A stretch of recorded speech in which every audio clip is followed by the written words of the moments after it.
All right, it is 6:30. We are broadcasting.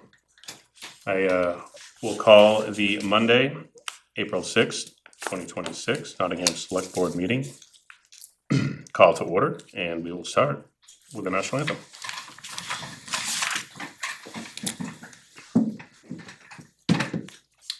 I pledge allegiance to the flag of the United States of America and to the republic for which it stands, one nation, under God, indivisible, with liberty and justice for all. I'm glad we didn't have to sing. Again, at this time, unfortunately, the last couple of meetings, we've had to make announcements to start off the meeting. So I'd like to make a quick announcement. So on Saturday, April 4th, Nottingham Police Department was participating in a multi-department investigation in Raymond. The subject of the investigation opened fire on the officers, and in the ensuing action, a Nottingham police officer was hit. A bullet glanced off the officer's badge and into their left arm. An officer from Fremont applied a tourniquet, and the officer was transported by ambulance to the hospital. The officer underwent surgery on Sunday morning on April 5th. They were released from the hospital today with an honor guard from the Manchester Police Department and an escort by Nottingham Police and Fire Department staff. The identity of the officer is being withheld at this time due to the ongoing investigation in Raymond and for their privacy. We are just grateful for their safety. There is going to be some recovery time, but not at all what we like to see. So thank you at this time. With that, let's get back to boring business and let's approve some manifests. I will make a motion to approve the accounts payable from March 30th and payroll from March 31st. I'll second that. We have a motion and a second. All in favor? Aye. Aye. Minutes? I will make a motion to approve the public minutes I do have some from. corrections. Sure. Let's hear 'em. Sure. 121, On which meeting minutes? oh, sorry, the 16th in public. Okay. Line 121. Actually, that one, I'm just checking, is Ed Miles's name spelled correctly? Does anyone know? Is it M-Y? Myers. Oh, Myers is not even close, okay. Well, I knew there was something it's wrong close. It there. is close. But M-Y-E-R-S? Correct. Okay. I knew there was Okay. something wrong with that. Okay, 154. There's just a blank. The award is granted to Me. Yeah. Matt Sherlin coaching. Sure. And 154. 222. And 223. That was a confusing paragraph. A committee of no more than 5 or 6 members will be pulled together to start reevaluating the report. I think we need to say a separate committee. It's not the facilities committee, a separate committee of no more than 5 or 6 members will be pulled together Sure. Yep. to help guide.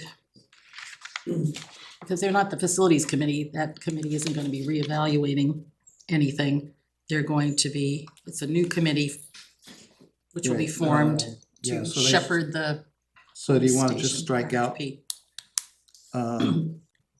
Committee, separate committee. to reevaluate? Do you want to strike out reevaluating the Yeah, report? yeah, let's say, a separate committee, To start will be pulled together to start the RFP process. Yeah. Potentially, so. for the police station. PD, okay, thanks. Sorry, 230. Oh, just wanted to clarify, it isn't clear if it's Chairman Sherland or Mr. Noyes who's looking for the town to purchase it.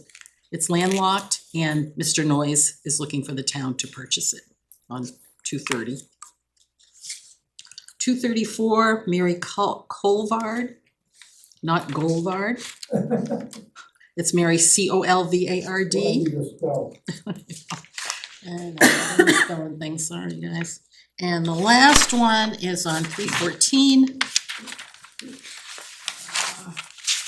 I'm assuming that it's actively pursuing someone to fill the position, not the opposition. You never know. You never know, it could be. So 314 should be changed from the opposition to the position. And also the spelling of Tracy's name is Oh. with an E, Oh, I missed that one. You go ahead. Tracey, Yeah, in that paragraph. okay. That's it. Anything else on any meeting minutes? Public or not? So I did not see public minutes for the 30th. Oh, that was, I saw non-public I did for not, both. so initially I always put the public minutes and I keep the non-public minutes separate, but because that meeting was for all intents and purposes only non-public session, I Right. thought that Charlotte had captured the entering into within the non-public, so I Okay. just kind of combined them together. Okay, and that's fine, I just wasn't sure about how it was documented on here. So if So you could just do make we a wanna note that call it, they are like- technically the public and non-public minutes. okay. Alright. I'm not gonna remember all those changes for, You don't have to Oh, repeat the okay. changes. No, alright, You just say as amended. alright, I make a motion to accept the public meeting minutes of March 16th as amended. I'll second that. We have a motion and a second, all in favor? Aye. I'll make a motion to accept the non-public meeting minutes for March 16th. I will second that. We have a motion and a second, all in favor? Aye. And I will make a motion to accept the public, non-public meeting minutes of March 30th. And I will second that. All, we have a motion and a second, all in favor? Aye. Aye. With that, I don't know if that was really covered under your meeting minutes. It's not, so before we get into the assigned, no, we don't need to do anything, we just probably should make an announcement of what we did on 3:30. Town of Nottingham and Town Administrator Ellen Waite have, due to the circumstances of the last couple of months, have reached an agreement to extend Miss Ellen's tenure with the Town of Nottingham. So we are looking forward to continue to work with her. We are very gracious for everything, and it was a very productive meeting. So again, Mrs. White will be staying on as a town administrator in the town of Nottingham for the foreseeable future. Thank you. Happy. Thank you. I was like, I don't think we've actually captured that anywhere. It's been a very busy been a weekend. We got a little distracted. What are So the non-public minutes? let's go to the Board of Selectmen, boards, committees, and departments. Adam, we'll start down with you. I had my first meeting with the gentleman this morning at the highway department, and they, nice group of guys. They run a tight ship over there, look very clean, organized. I look forward to working with them. Excellent. Alright, so Facilities Committee is meeting this Thursday, the 9th. So that's the first meeting since we had one last Did we month. decide on a time? I believe it's 6:30. Okay, Yep, 6:30, thank you. that room over there. There is a subdivision work session scheduled for May 12th, which is a Tuesday. That'll be during the day. People are being collected for that. That's for what group? It's basically I guess it's like a planning board subcommittee. It's a right, it's the subdivision work session. It's not really a group, it's just a bunch of department heads and stuff getting together, department heads and committee members. Cleaning up processes and Right, who's process. going to be responsible for what portion of the subdivision. Right, so we don't kind of keep hot potatoing people back and forth from the planning board to here, and then we get it, and we're like, we don't know, go back to the planning board, and the planning board's like, we sent you there for a purpose, and. Exactly, it's more to set schedules and, you know, a path so that people can do the right thing at the right time. I do think we've been talking about that for a while. I think it's a Yes, good idea. it's been talked about for 9 months probably.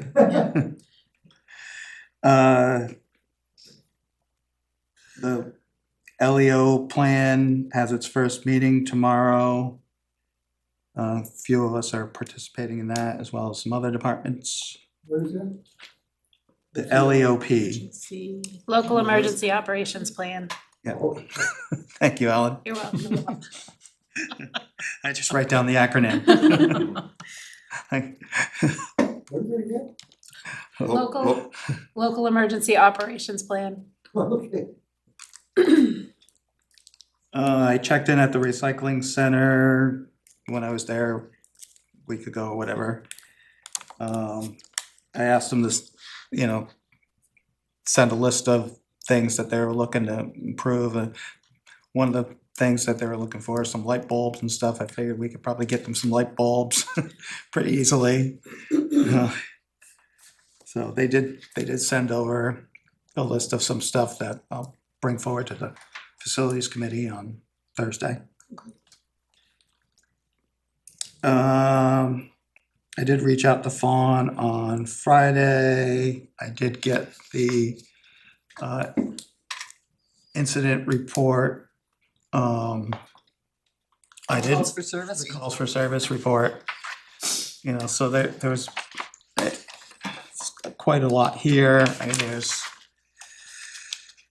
this is for the month of March, and there was 1,059 total calls. One of the biggest things I noticed that like 594 of them were for building property checks. So that's like more than half. But some of the other notable things are you know, parking enforcement, there was 42 of those. Motor vehicle stops, there were 75. And some of them, there's additional categories like accidents and things like that. John, Yes, thank you. In the past, Charlotte has sent me that. Did you do that? Steve, I did not get it electronically, unfortunately, because it was my first time getting it, and I didn't realize until over the Brought you up weekend. to date too late. Charlotte brought me up to date a little late, Those are so I will, hard-earned stints. I'll work at getting it electronically later, but I mean, if you want to take a peek at it, Yeah, well, and by the way, again, I think that the citizens of Nottingham very much appreciate that information. yeah, I'll put it on a side table for now, if anybody wants to look at it. Thank you. Let's see, what else? John, did you think that we should all get copies of those, or did you decide they should just go through you, or? I think if we get electronically, it'd be good if it just got sent to the BOS email, so that we're all brought up to date when it comes out every month. Yeah. So, Is that agreeable and- to everybody? and I wanna talk to Lindsay about potentially getting like just a summary report, hopefully, because we probably don't need the long list of No. buildings, you know. Oh, right, yeah, but if we get it electronically. If we get it it's- electronically, we can get those summary totals, Yeah. that's perfect. True. And also Fawn did indicate that they were looking forward to doing a national night out again on August 4th. August 4th, Yep. That is a. Let me see.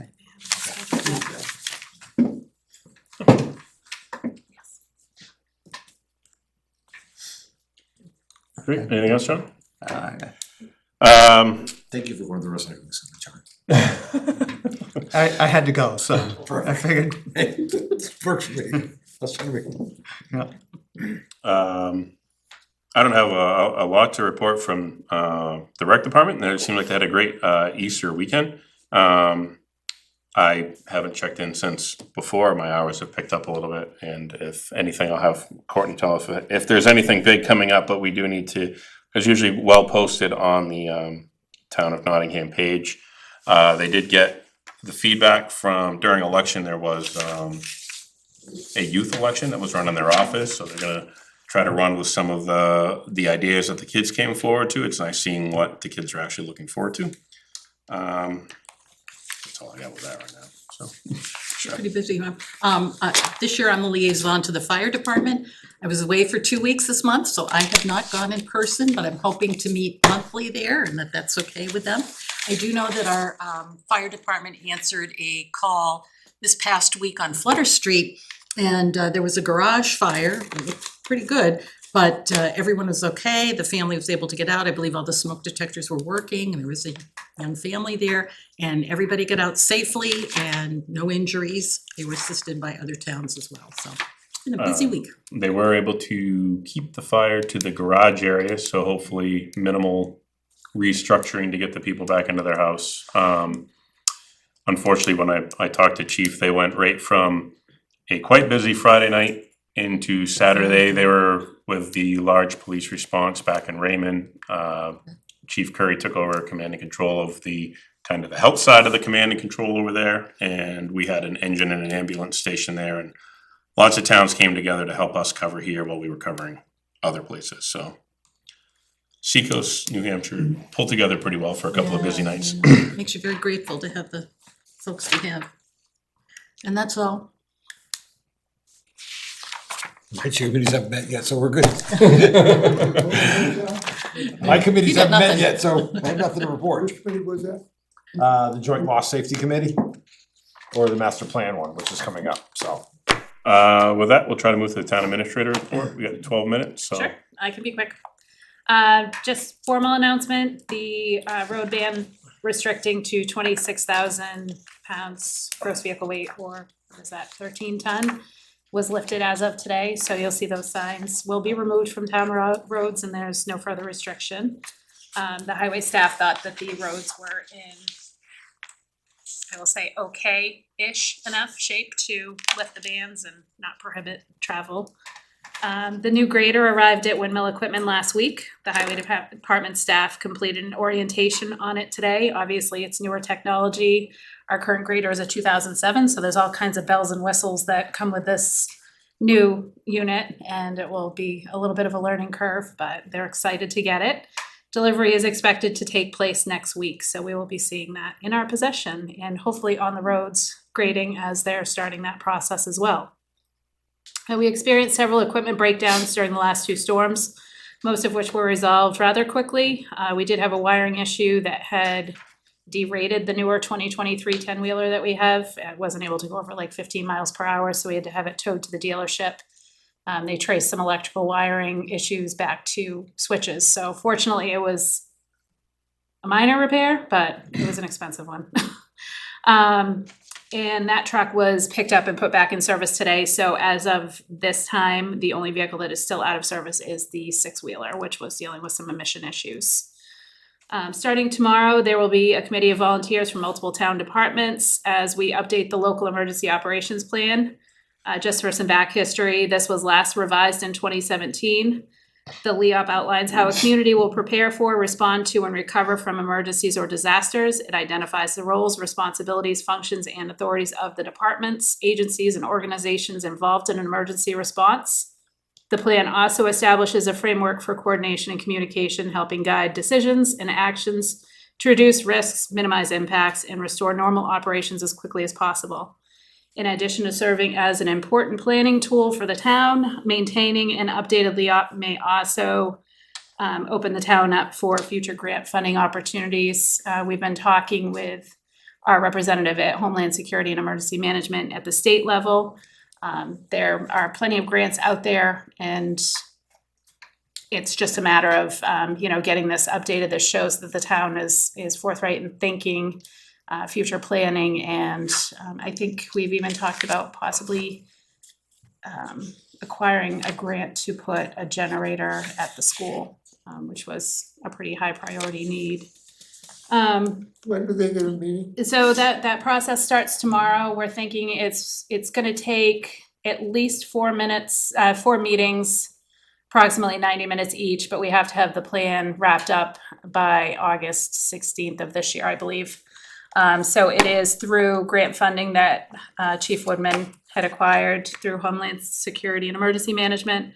And it's a match in kind donation by the participants. So I know that I think 3 of you have volunteered to join that committee tomorrow. So I'll also be posting an emergency meeting notice because we'll have a quorum. That's right. So, I didn't even think of that. Whoops.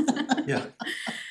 but we'll also have. One of you can stay out of attendance somewhere, and then we can cover the No, the rest. more participation, the better, at least to kind of understand. I mean, she's gonna be going through, I think probably what we're gonna be doing is reworking our existing plan. And they're just making sure that updates are made as needed. Obviously, a lot has taken place in the past 8.5 years since it was last updated. So moving forward, there are 2 elections scheduled for this fall, the state primary on September 8th and the general election on November 3rd. Principal Jeff Holrich has inquired whether the state primary could be held at the community center like we did the town and school elections. Given the late Labor Day holiday this year and the potential need for closing the day after that Labor Day, it could obviously delay the start to their school year. I think there are preliminary conversations that they're going to begin school before Labor Day. But that would open up to a 4-day weekend. So, hey, welcome to school, take a 4-day weekend and then go back for another partial week. So it would just streamline things a little bit more for them. So my question to you is whether you would support holding the state primary here at the community center. And then if we're going to make that change, whether you would, what your consideration is for the general election in November. They already have the day closed without issue in November, so we could do one. I just don't know how confusing it's gonna be to be in one location for September and then potentially another for November. What's the date on the Us hauling the stuff back. State primary is September 8th. I'd like to keep it here. I think before we make that decision, we should have our debrief of the last election with all the parties. I do not support it until we get the second Yeah, ballot yeah, machine. good point. Which I did use as a negotiating tactic. And when I if they talked would to- definitely like to assist in that, the biggest problem is that people were slow to get out. If we're able to get people, we're getting them in quickly, we gotta get them out efficiently. Right. Because the biggest issue here is parking. So, and we had people that were volunteering, and I think parking down on Flutter Street and parking everywhere because there was so many people stuck inside the building that we didn't have parking correct. So, There's, I agree. I think we are like thinking that we could, especially for the state primary, but we would need at least an additional ballot counting machine. And then we would have to determine if the overflow can go to Flutter Street and people don't complain about it, then that's one thing, but some people have said you can't walk too far to a polling station, so then that's where we've been put to the school. So I think larger general elections, if you get a large turnout, need to be held at the school. We just don't have the physical capability of parking enough cars in here. So if we were able to get maybe the school to commit to funding a second ballot machine, would that be a conditional approval? Yeah, Okay. for me. well, I think we still need to To do the go, debrief? debrief it with all the parties first. Yeah, we are a small part. There is an election team, obviously, that has as much say in it. Okay. Okay, thank you. Very light 2 weeks for correspondence. We did get copied on an email from a resident here in town that was having difficulty with his municipal abatement filing. I've just copied, well, you've been copied on the public comment BOSPC email, so it's informational at this time. I did regroup with Nancy this afternoon Just and raise your hand. the request is processing. Yes, John. the email, so one of those emails, I didn't get at least one of them. I don't know if there's like 2 email lists for BOS. Mhm. So I get most of them. But I But don't know like if the I've seen one- anything about this Logan Dawson. Right, and the one that I you did. emailed on one of them that I saw was attached to something else that I didn't get your original email. Oh. Huh, That was like the one from the first. I'm just messing with you. I know. So I don't know if I'm the only one or not, but we probably need to look double at check. those I think we group. I think we have to go back to, I think we have to go back to the breaking out the group. It's easy for me because I just type in BOS and it brings all of you up, but if you're not receiving, if everybody's not receiving the same information, then it's dysfunctional. But then when you bring up John, I get the Casella thing too. You do? No, I was just making sure you were, since you're partaking in all the recycling activities on John's behalf. Yeah, it should have been that John. Okay, so that is just informational at this time. His request for abatement is in processing, so if there's further action that's needed, I'm sure Chad, our assessor with Avatar, will be in on Wednesday, so I'll get an update with him. And then we received Executive Counselor John Stevens' report on recent executive sessions. And just to kind of keep things flowing, I know you have public hearings starting at 7, but I did put some proposed motions for your action items on the back of my report. Okay. Oh. We can, I think I got everything on there. cover those effectively in 3 minutes. But you know, what we can do in 3 minutes, assessing. We want to hammer through assessing so we can get to our meeting. Oh, hang on a second. All right. I will make a motion that we approve the penalty fee waiver request for map 28 lot 2. I'll second that. We have a motion and a second. All in favor? Aye. Aye. I will make a motion that we approve the certification of yield taxes assessed and warrant for yield tax levy for map 51 lot 3-2. I'll second that. We have a motion and a second. All in favor? Aye. Aye. I will make a motion that we approve the certification of yield taxes assessed and warrant for the yield tax levy for map 76 lot 2. Oh, I'll second that. Sorry, I thought we spoke. We have a motion and a second. All in favor? Aye. Keeps it easier for the person taking the minutes. I was absorbed, I know, John. just saying. Wasn't giving you a look. All right. Well, it's probably gonna take me a minute to at least read this. Can I read the formal thing or do I have to wait till 7 to read it out? They technically gotta wait, I think, but Okay. it should happen pretty Very quickly. close. So count down the seconds. Excuse me. So I'll be reading this motion for the public hearing in a second, at which time the Nottingham Conservation Commission is gonna come up and take over our meeting for a few minutes. And hopefully it'll be pretty smooth, and then we'll come back to your regularly scheduled Board of Selectmen meeting. Oh, I can take this chair too. On the side, or we can, Wait, they can come out. It's 7 now. yeah.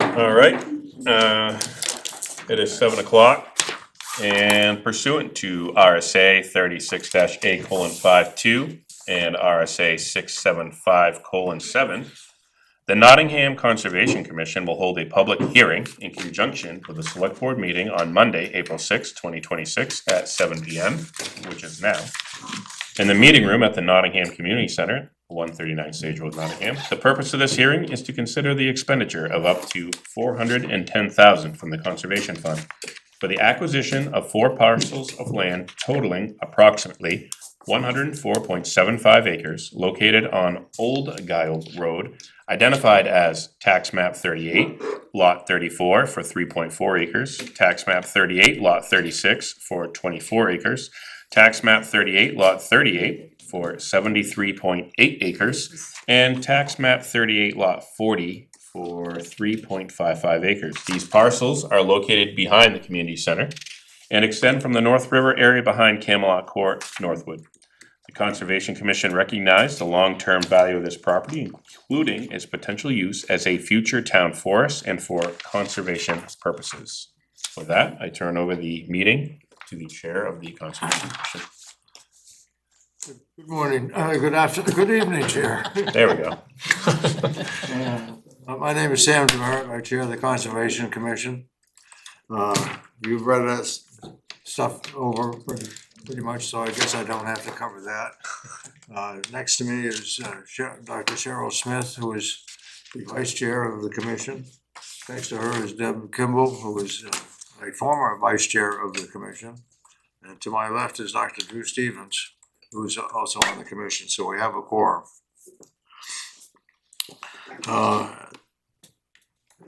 Small technical I've issues, taken some but pictures and I think Ellen is trying to get them up on on there.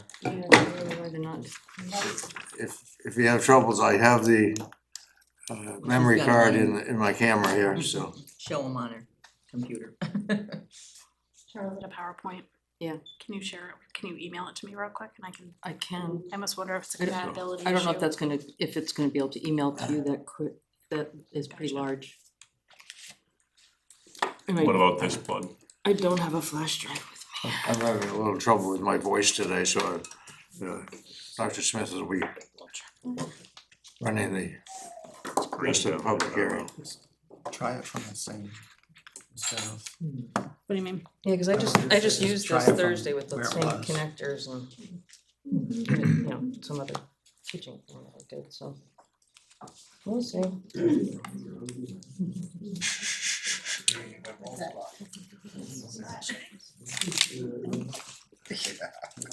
Here.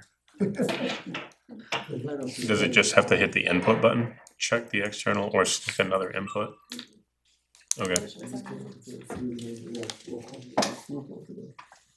There you go. Sorry about that, oops.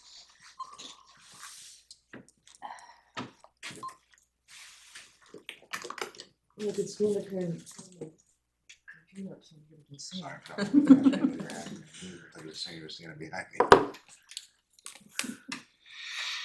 I already do it without pictures. I mean, I can try and get it on here real quick, Ellen. Let's see if I can get it on.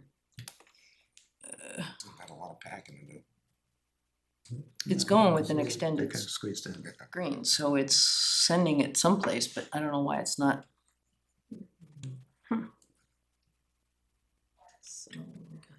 Alright, then I'll just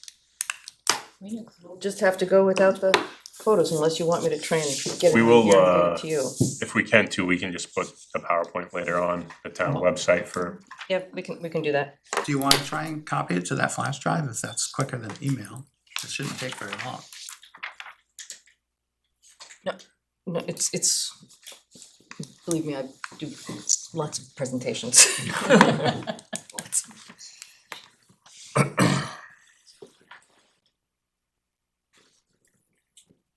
It's just not.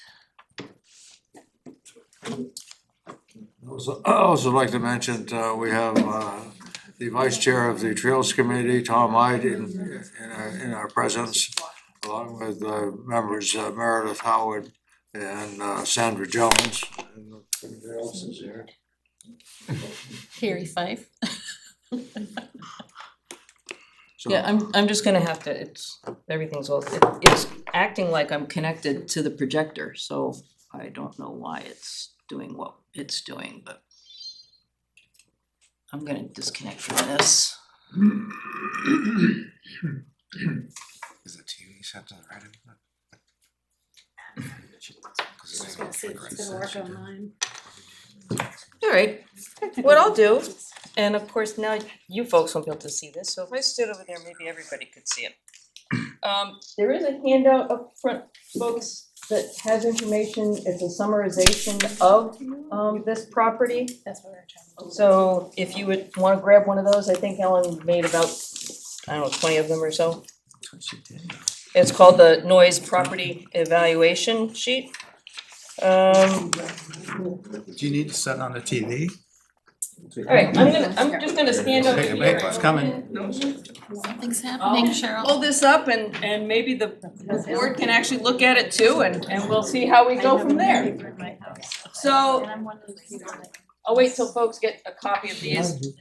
Yep.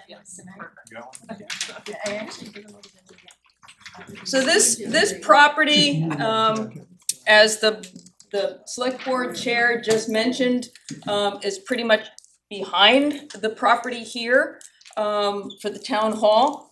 And as he mentioned, this is a required public hearing for, expenditure of funds from the conservation fund. For folks who may not realize, the conservation fund, monies come from either private donations, but the bulk of it comes from land use change tax, which was voted in a process the Conservation Commission was approved by and voted in a town meeting, and then use of and formation of a conservation fund was also voted in by town meeting, and 100% of the land use change tax goes into the conservation fund. And that land use change tax is when land comes out of current use and gets developed for various purposes, whether or not that's commercial, housing, etc. That's where that land use change tax comes from. So the Noise property is approximately 110 acres. This is a fee purchase that has been agreed on with Mr. Noise and the Conservation Commission after a meeting with the Board of Selectmen, probably 2 months ago, I believe at this point now. Mr. Noise came in and met with the Conservation Commission. I was not at that particular meeting, but it was agreed upon of a sale price for the four parcels of $410,000 from the Conservation Fund. This is 100% funded from the Conservation Fund, no additional monies from the town. There is a balance in the Conservation Fund of that. So no taxpayer money, so to speak, will not be used for this. The town would own the land. The idea is for a town forest to be eventually developed from this. We have gotten additional information. There's a few people on the Tom Ead, who Sam mentioned earlier. We figured out this plug will work here, so if you wanna plug in, Sure, we'll try it, we'll see if it works. Just doesn't have very much reach. she can come sit here. You wanna come and sit in my chair, I'll move. And John's getting chocolate.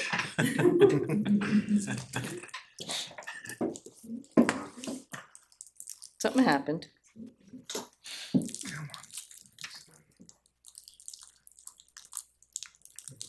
Everybody waits with Because of bated the breath, apple. staring at a black screen, right? Yeah, if it doesn't work now, it's because it's the Apple. Well, considering that I just used this last week in a Right. public presentation with this same setup, I'm not so sure that it could be just how it's talking to this in particular. Cheryl, Yeah, Yeah. 'cause do you wanna try exiting or like dragging it over to the other screen? That's usually not, did it end up Try going to on a flash relaunch drive? PowerPoint? no, Because Ellen's was working a minute ago, so. And if you go back into the PowerPoint, if you end the show. Yeah. And then now restart the show, it'll probably pop it over there maybe. Hopefully it's crossed. In the right You be view on at for this it to be point? doing that. Well, we lied to you. alright, Hey, Oh, Oh, that's us. I was verifying that it was on. yeah, Yeah, it's still. That's working. That's too good. alright, so we'll continue back to where I was sorry. before. Yeah, we don't play nice with where are we? Apple. Alright, so the vision is for a town forest, for these four parcels. The Conservation Commission has spoken with CELT and also with Bear Paw, and CELT is interested in pursuing a conservation easement. They are really bogged down with which is a good thing, a lot of work right now, but that is something they're looking at for the future. It would require additional funds coming out of the conservation fund for probably legal, for closing costs, et cetera, but again, that would be covered out of the conservation fund, not additional monies out of the town.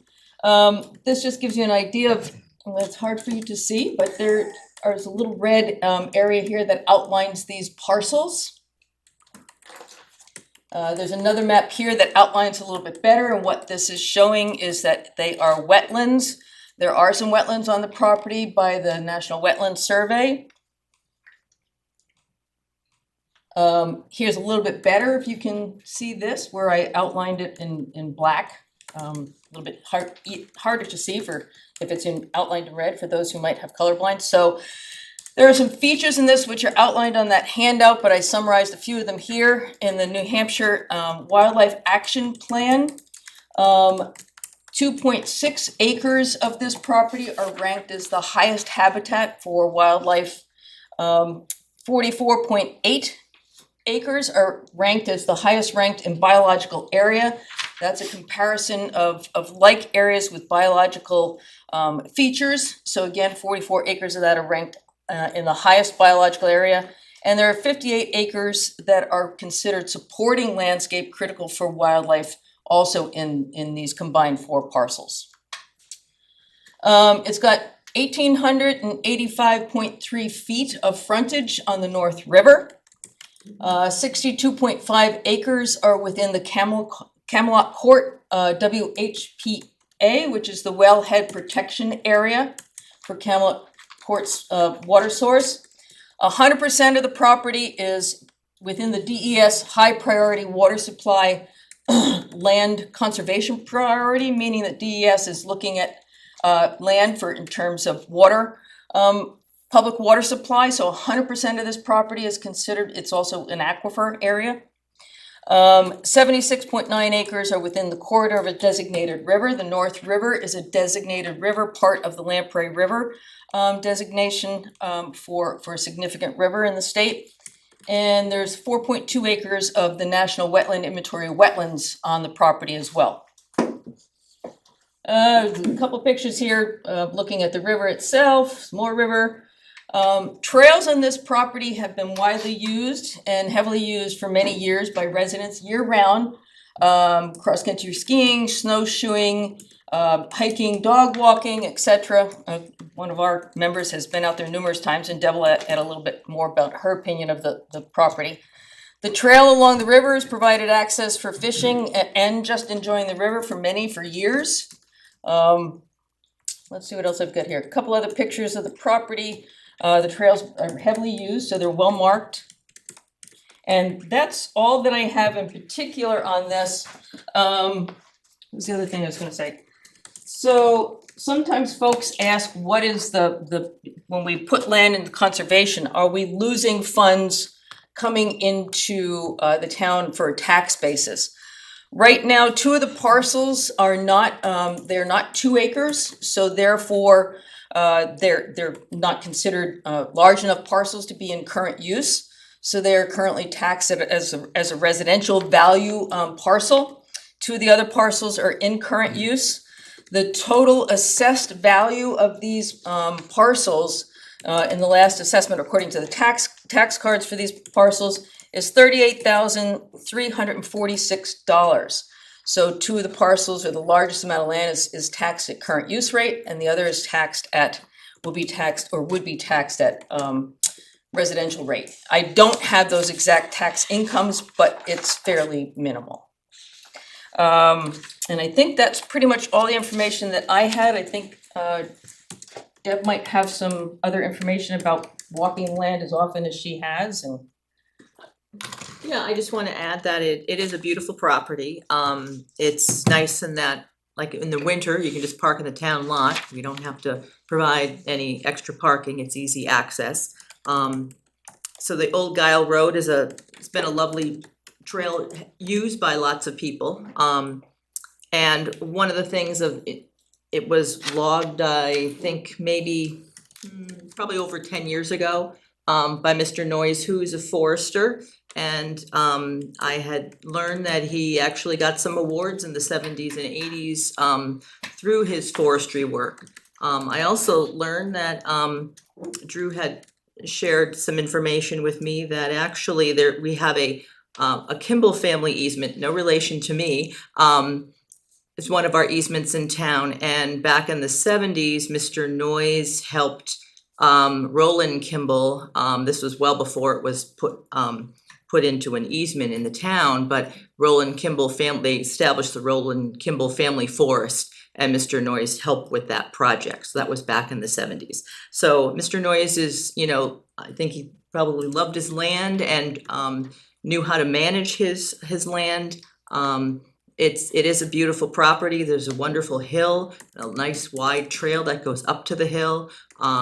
So it, not only does it have the river frontage, but it also has some just really nice upland as well. So in all aspects, it is a beautiful piece of land, and it's right, it's adjacent to our town property. And I think a lot of people, especially with the two river parcels, I imagine a lot of people don't even realize they were on private land. It was not marked, and they probably even thought it was town land. Because there's the town parcel that's along the river, and then two more parcels, and a lot of people would fish there and such, not realizing that it was private property, or it was not town property. So a lot of people have used the land thinking of that access, but it's never been posted, so people were not aware of that. So at any rate, it has been, while it's been enjoyed, if the property changed hands, even if it was kept as is, a new landowner could certainly post it in private property. That happens a lot. So at any rate, it's been utilized, and hopefully we can continue to enjoy that property. And I think, Drew, did you have anything else that you wanted to add or know or say? Yeah, let me remember what they were. Yeah, first thing, the town's master plan from 2011 suggested that the town should look at getting a town forest. Not many of the town-owned properties are good candidates for that, and this would be a great candidate for that. So that would help fulfill a kind of long-standing suggestion from the master plan for the town to act on. The other point is the trail that's there is nice, relatively flat, very wide, and could make a wonderful, wheelchair accessible trail. And that's something that the town and the rec department has looked into doing in places like the Marston Farm. But this is kind of, they got the parking, they got kind of everything set up to make it potentially a wheelchair accessible trail. And I think that would be a great benefit for the town as well. That's all I had to add. I don't think, does the board have, I know that we've discussed this property before at a previous meeting, but does the board have additional questions for us on this? And the one thing I'm completely in favor of this. The only thing I'm opposed to is involving CELT or any other of those organizations. I think that if this is going to be Nottingham property, we should be able to manage it ourselves. It's just a conservation lot. Our funds, our rules, would be Nottingham's forest or whatever it ends up. We can set that conservation deed with whatever kind of language that we have, but because the town would own the property, they cannot also own the conservation easement deed. That has to, right, Sam, has to be two separate entities by law. Yeah, it's Okay, not that something, seems So weird to if there's me. an easement on the property, you cannot be the property owner and the easement holder both. We've had that issue with other properties in town, such as the, I'd like to understand that better. Kimball Family Forest is an It was, example. originally owned by the Kimball family, and Bear Paw held the easement. Now Bear Paw owns the land that was donated to Bear Paw, and so we've kinda taken over the Easement, easement Can't hold both. so you can't hold both. because It's, Well, in setting up the deed, I mean, in setting things up, there's always this conversation of what the town wants, so the town would certainly guide Right, with- what our wants are Right, and what we it's- wanna get out of the property. Selt's not going to like, oh, you've gotta do this, you know, they're not gonna be running, they're gonna be assisting and giving all their expertise, but we will certainly as a town say, well, this is what we want out of this land, we wanna be able to do this, this and this, and so it's kind of this back and forth. and that's happened with every other easement that we've worked with, Celt or Bear Paw or any of the other conservation organizations with that. It's based on what the property owner wishes for that piece of property, not what the easement holder wishes for that piece of property.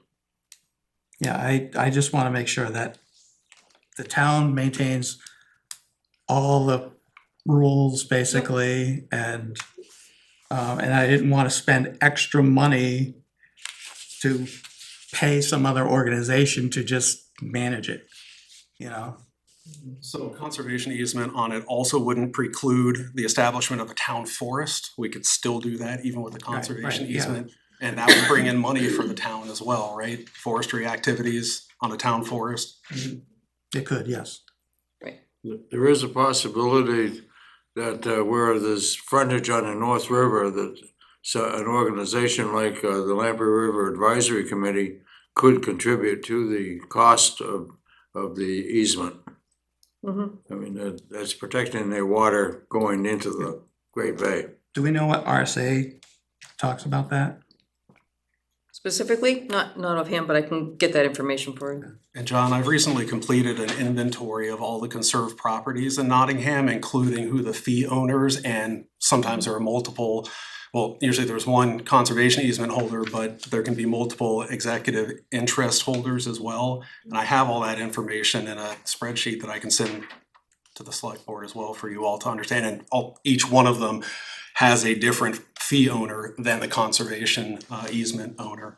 Yeah, So I I don't didn't know the realize that it RSA had to either, be but- separate, which is, that's kind of. Yeah, I'm not sure the reason either, but Yeah. seems to be the case. It's not that one talks about conservation easement, he's asking why there's a conservation easement. Can you clarify for Can't me own and have a conservation easement. what highest ranked habitable, New Hampshire, and then the 44 acres are the highest ranked, biological region, like what is that? What are they referring to? So I mean, because those are big points you put in there for basically that's almost the whole 100 acres, so.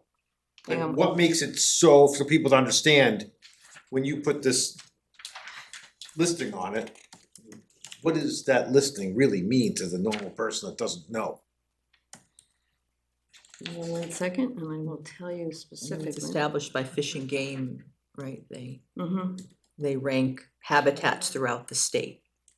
Like, is it because there's more of this certain animal on there? Is it more because of It's the actually- densities it's of actually trees the- that are on there? Is it more because there's certain wildlife that's only in that particular area? Is there like, what does that mean? So with the Wildlife Action Plan, if you went on DES's website, there's a Wildlife Action Plan. It explains everything about the Wildlife Action Plan, which we don't really, I think, have the time to go into the Okay, I'm full just curious. details on it. But the biological area compares the habitat within regions of the state that have similar climate, geology, and other factors that influence the biology that occurs on that type of land. So say that the upland forest here is compared to an upland forest in another part of the state with similar type of habitats. One may be higher ranked than the other because it's just much more exemplary because of the mix, say for instance, of species that are there.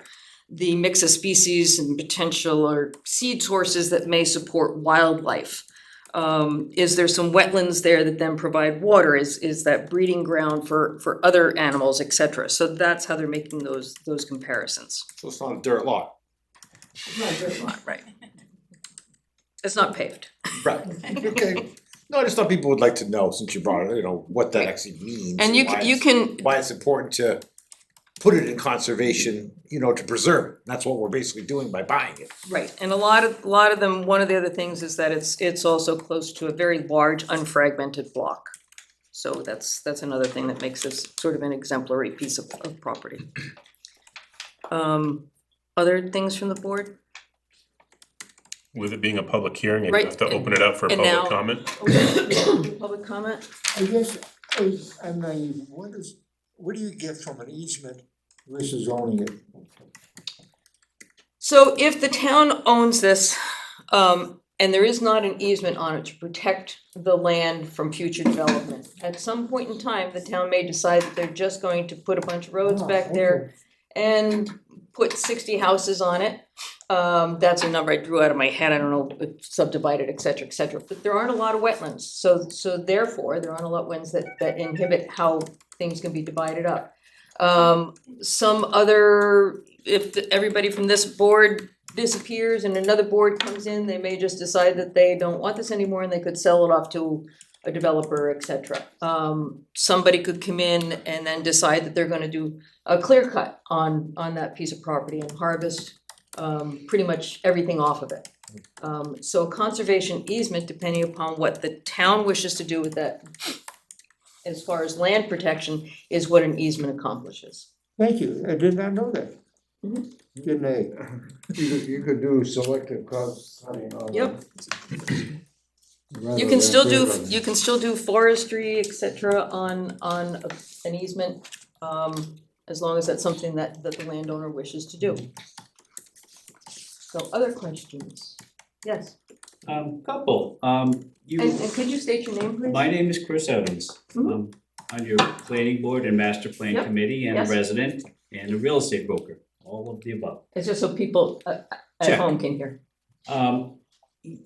It was mentioned that this is a landlocked piece of land, yet everybody's talking about parking and access and all this. Is it landlocked or is it not landlocked? It currently is landlocked, but No, it is not. That road was closed by the town. Anybody that owns property on that road has access to it. yeah, It's not a public road, it's, the road was actually, sort of taken over by the town in 1955. Was when that road was closed to any public, you can't drive on it, right? But it's, there's still a road, so to speak, there. But the land, actually, there is no driving on that road, there's no access on that road. The public does not have the right to use the road Right. if the landowner says no. If you Correct. wanna invite somebody in, people have been using it and using it and using it and using it, and I haven't complained. Right. There's no By the- access to it. Like, you have to go through this town parcel to get to that parcel. Road, and you have From to the go other through side. somebody else's property at the Right. other end of the road to get access to the road, to get access to these And, parcels. and really, this building is sitting on the road, part of the road. When they built this building, well, actually, I have the right to go from this end of the road to that end of the road, to my property, but I can't get through the building. And I'm not arguing about that because I have access, good access from the other end. So Mr. Noyes obtained properties in the 1990s, is that correct, Mr. Noyes? The only reason I own that property is because of a court suit. That I was the expert witness on it. And the Smiths, who owned the property at the time, lost the court case. And he sued me and said I lied in court. And that went on for about a year, and I countersued him for his defamation of my character. And he lost his case and I won my case. And the court awarded me $96,000 and some change for my interest in that one lot, 3838. And I bought the other two pieces, which I surveyed also. Nice. Matter of fact, I surveyed everything around there between Bachelor Road But anyways, it was complicated, and I have kept it just because I didn't need it. I'll be 89 years old my next birthday in May, and I don't wanna turn this over to my son, who doesn't know much about it, other than the land is there and I own it. So I wanted to subdivide it once before, and the Smiths wanted to subdivide it. Both parties were denied the subdivision rights because of the classification of the road and the zoning ordinances. You read the US Constitution, and towns do not have the rights to take away ownership, and I was given two options. We're gonna have to move on, okay? Yes, I was given two options. I could either sue the town for inverse condemnation, or we could make an agreement in the town. Which is what owner. we've done. Yes, and I have been told by real estate brokers it's worth more than $400,000. But I'm trying to simplify things and keep the town happy too. And we appreciate it. Did you have other questions? Mr. Noyes, is it your impression that you would like to keep this in conservation forever, or that you just want to sell it and move on? Well, that's up to the town, that's up to the new owner, because there will be a new owner, one way or another. Okay. So, I wanna get this solved before I pass along and my son has to be the person to solve the problem. Mr. Noyes at one of the earlier meetings did mention something about a town forest. Yes, yeah, it would be neat, I'd like that. Being a forester, it seems like it would fit. So, in the future somewhere, if you put this conservation easement on, you preclude any potential use of this property by the town. Right here in the prime town center, there's 38 parcels in our town center district, and they're all built upon. So we all in our master plan, we have this objective of saying, hey, we wanna develop this downtown district and have it something, but there's no land to do anything. All the lots are built on, 38 lots, all built on, or town owned. So if we put a conservation easement on this, can we put a town well back there? Can we put a road back there? Can we put parking for the back 6,000 feet of this building? Or are we just basically shutting down all options probably for the put a- future, for the next 100 years from now? Does the town hall need to expand? Do we need housing? Do we need elderly housing? Do we need some sort of community center, nature center? Why do we need to put an easement on this piece of property? Why? Easement on a piece of property is, we don't have to. We could not purchase this piece of land, so the whole thing can fall through, and we can keep $410,000 in the conservation fund. Good. And then Mr. Noyes would have to either pursue further legal ramifications with the town, which could cost a lot more than $410,000. I believe you're asking if the Conservation Commission purchased it, why do we have to continue with somebody like SELT to put the conservation easement on the land? Is that what you're saying?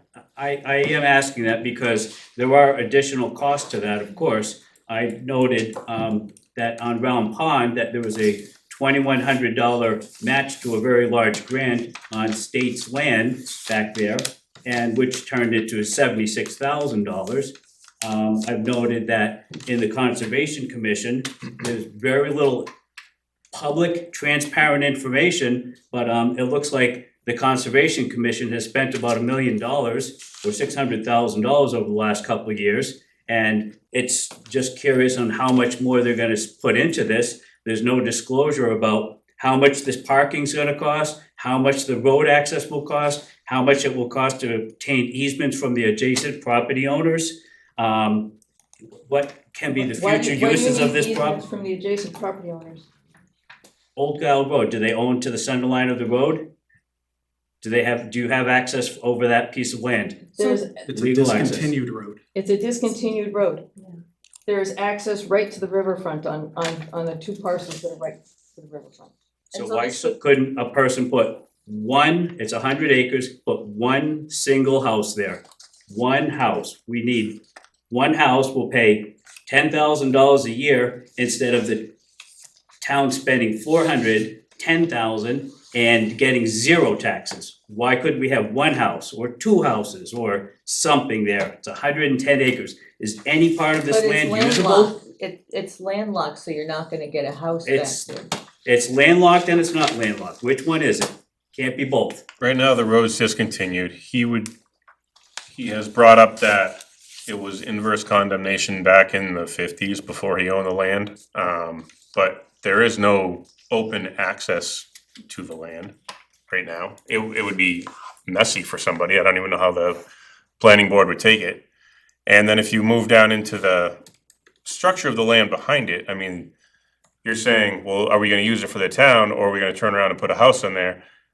The town is not spending 400,000, the Conservation Commission is spending 400,000, that's a big distinction between town funds or conservation. That, their funds are for purchasing land to put in conservation. Those funds are taxpayers' funds, are they not? They are not. They are not they do not come to the town via taxpayers, via the land use change tax. If you go back and look 2 years ago or 3 years ago, this town unanimously went and voted to give all the 10% from our land use tax to the conservation, to do this kind of projects. And that has been voted And that was voted on, so people tried to repeal it, but it Please. unanimously won at again. least 3 times that has Right. come up at town. So the vote. people want this. I did And see you're it. okay to object, because that's your Yeah. priority to, absolutely. I'm just asking questions. It No, just no seems problem. like Land, you wanna permanently, forever, once you put it in conservation easement, it's forever. And there's no turning back, so 100 years from now, when the town hall, we have to look 100 years in the future. We're in the master plan, we're trying to look 5 years in the future right now, but 20 years, 30 years, will we need more town facilities? Do we wanna put a nature center? Do we wanna put you said it's prime land for aquifer and water, why don't we put a well out there? We could, I believe we Okay, could put a can we town do that well. with an Part of easement? conser- Having a conservation easement does not preclude the possibility of having a wellhead on the property. So if the town needs, if we need a new well, and also since it's on an aquifer, if you did a lot of development, that's going to affect Camelot Court. That can affect the area, it could affect the town office, so we're looking at preserving the groundwater. So this land can protect the water underneath it. And so that is important as the It state. is, and when I water my lawn, wash my car, do my laundry, all the water I use goes back into the same ground it came out of. It doesn't disappear into the Never Lands. It's recycled right in its place. So I During a don't drought. really agree with that necessarily. And I just wanna answer one thing that you said, that nothing is, you know, everything's, you can't find any information about the Conservation Commission. Every single meeting's minutes are available, every single expenditure that has come out of the Conservation Fund has been done in just this format with a public hearing, with the select board, with the public able to make comments. So every single transaction that has brought money out of the Conservation Fund is publicly recorded. And I did go through those minutes to try to find and peel out all that information. It was very laborious. It wasn't clear. There's no clear indication of exactly how much money is in the Conservation Commission's fund. It's It a little looks- bit over $800,000. All you need to do is ask the town treasurer how much money is in the Conservation Fund. It changes literally as properties change and come out of. I understand, and it does look that with this purchase, that over the last couple of years, the Conservation Commission will have spent over $1 million of the taxpayers' money that has been put in here. The taxpayers are, the current use is subsidized. The total town land in current use tax exempt is of over 22,000 acres right now. The total 22,000 acres of conservation tax exempt land and current use land pays a total of $21,000 of taxes, which is equivalent to 2 houses. 75% of the land in the town pays $21,000 of taxes, and we wanna put more land into this so that the burden falls on the taxpayers. We just had a 12% tax increase.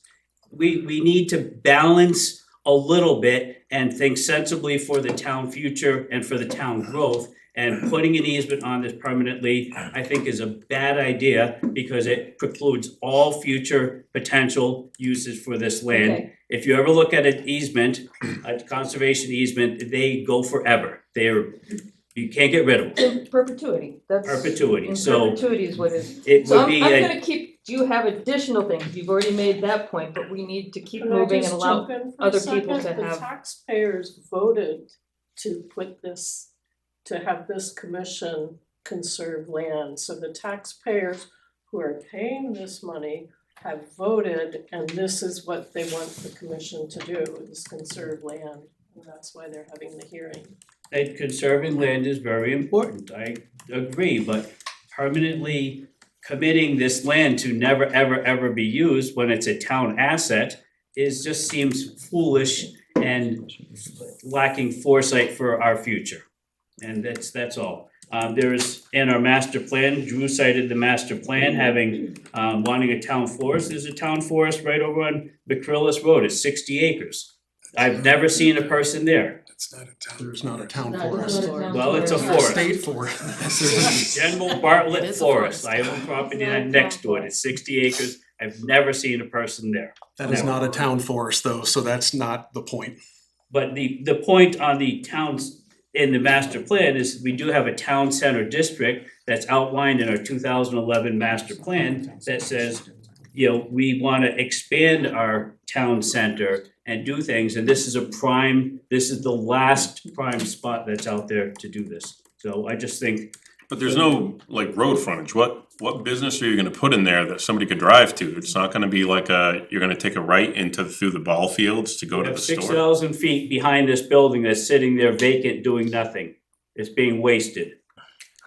Of what This building. road? Conserved. How do you- Of what road though? So yes, You the put a things road along around the back here. of this building and parking back there, you might use this building actually. That costs a lot of money. I don't know if I wanna do that. I think the taxpayers. But if it's in permanent easement, it will never happen.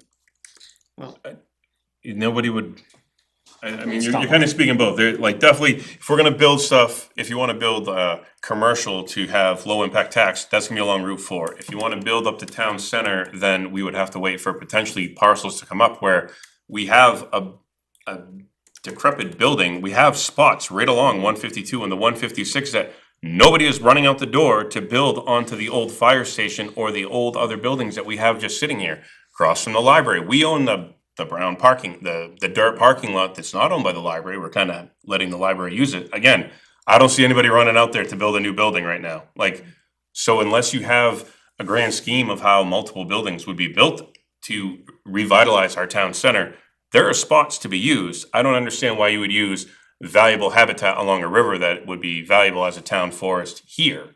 So I mean, I get what you're saying, but that's not it.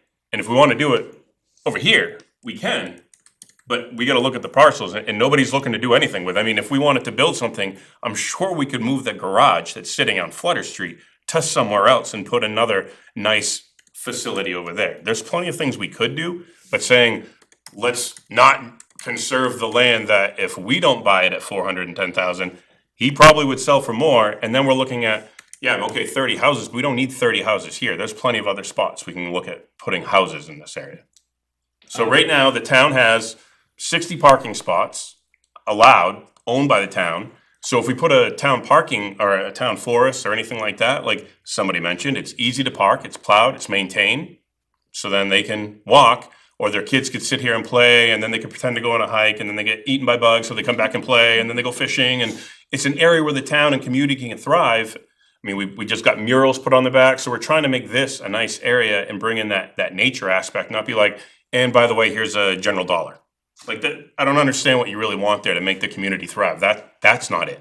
Well, I never mentioned commercial at all. In fact, I mentioned a nature center or expanding the town facilities, maybe a community center, elderly community center. You are in the community center and we have a massive building that we haven't even finished revitalizing, which we could put a nature center in, and you walk out of it to our 100-acre forest, which would be really cool. So again, like, I hear what you're saying, but then you turn around and say the vice to it 10 seconds later, confirming why we should conserve this land. A nature center potentially could be part of that, allowed as part of that easement because it's a conservation item, you know? Well, if the town owns the land, it's gonna be exempt from taxes anyway, so why spend extra money for putting easements on if it's already exempt from paying taxes? What's the difference? We have to put it in conservation because the Conservation Commission is the purchasee. And in addition to that, putting an easement on, I've already explained. So unless you weren't listening, but having an easement on it prevents further development. You can set up an easement for water use, you can set up an easement for forestry, you can set up an easement in a lot of different ways. There's possibility of even keeping out, an acre or two from the easement. Is development bad?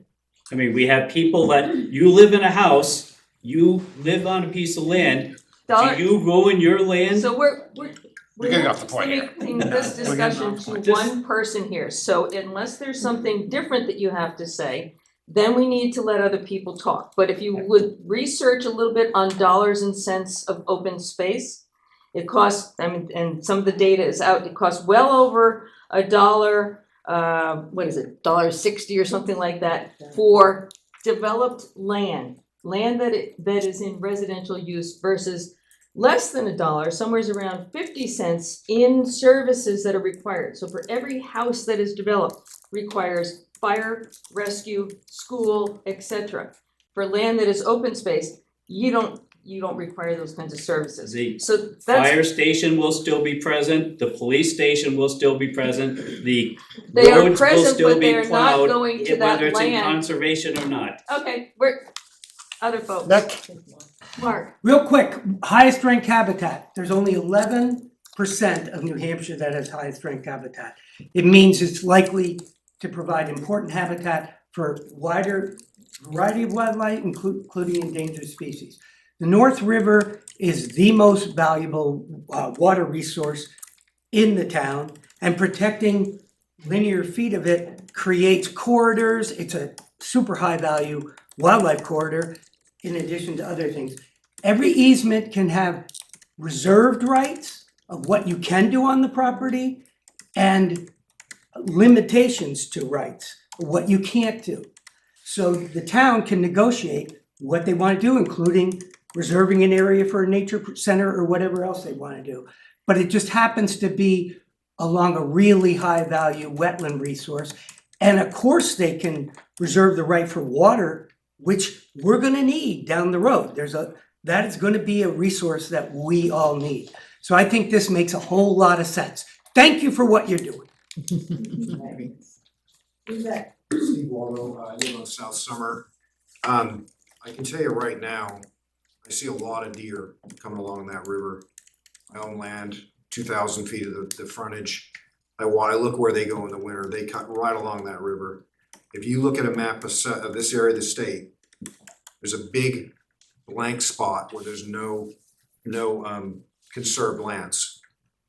Buying this would connect the Milligan State Forest with another chunk of land that animals can access and can migrate through. So I think it's a great idea. I also walk in the two pieces of conservation land, Vienna Smith, and the other one at the other end of South Summer. So I think it would be a great idea just to conserve that, provide connectivity for animals migrating through the area and guarantee that that's available in the future. Thank you. Back to the conversation we had a few minutes Your ago. name, please. Back to the conversation we had just a few minutes ago. Will you state your name, please? Sandra Jones. Thank you, Sandra. 25 Kenneth Yes. Road. he referenced that in perpetuity is going to mean 100 years from now, we can't do anything with it. And I was thinking what this land looked like all around our town 100 years ago. There wasn't a whole lot of roads, there wasn't a whole lot of buildings, there wasn't, and in 100 years, it has become as developed as it is, without any land that's protected and preserved and open. 100 years from now, there will be none. Mom, did you have comments? Other comments? I guess we've used the term a dozen times out, a town forest. What makes a town forest versus a town property? What makes a forest? I don't know the exact answer to that in terms, Steve, but there are technical aspects to develop a town forest. Tom, out of the group, this whole group here probably knows more about that than any of us. So it's a technical thing? Yes. Okay. If it would please the board, I can make some comments regarding. It's their board, not ours. Ask her. You're running. Her meeting. Yeah. Her meeting. Or his meeting. We're just the peanut gallery. But Tom needs a microphone because of his throat and voice. Yep. And if I can make a quick comment on me letter, Flutter Street, I am so for this, but we were saying, we the town members want the conservation committee to spend the money to take care of our lands, whether they're wetlands, the deer, I've seen 3 on Flutter, it's amazing. And like he was saying, to have the knowing that in however many years in the future that we can save this. I don't wanna see Nottingham turn into 125 effing, so it looked like the Lorax was happening down there, you know? So I'm very thankful for everything that conservation committees do all around. Pass the mic. Thank you, Tom. Hi, Tom Hyde. I live over on 209 Mill Pond Road in Nottingham. I hope you can hear me. I'm recovering from esophageal cancer, so I'm in my 2nd year of recovery, but this is about as loud as I can talk. But I guess I'd like to provide some hopeful positive information and continue more of a positive discussion that we've been having regarding the opportunities for the town. Address some of what Steve had mentioned. Well, what's the difference between a town forest and what does a town forest mean compared with town-owned land, and a number of those initiatives. It'll probably take me about 3 or 4 minutes, maybe 5 minutes, if Cheryl and Sam, if that's okay. Yep. If I can do that. As fast, because I know the board has more meetings that they have to accomplish. Sure, so. I understand, but What I'm gonna do is I'm gonna convey the land to the town, not as a town forest.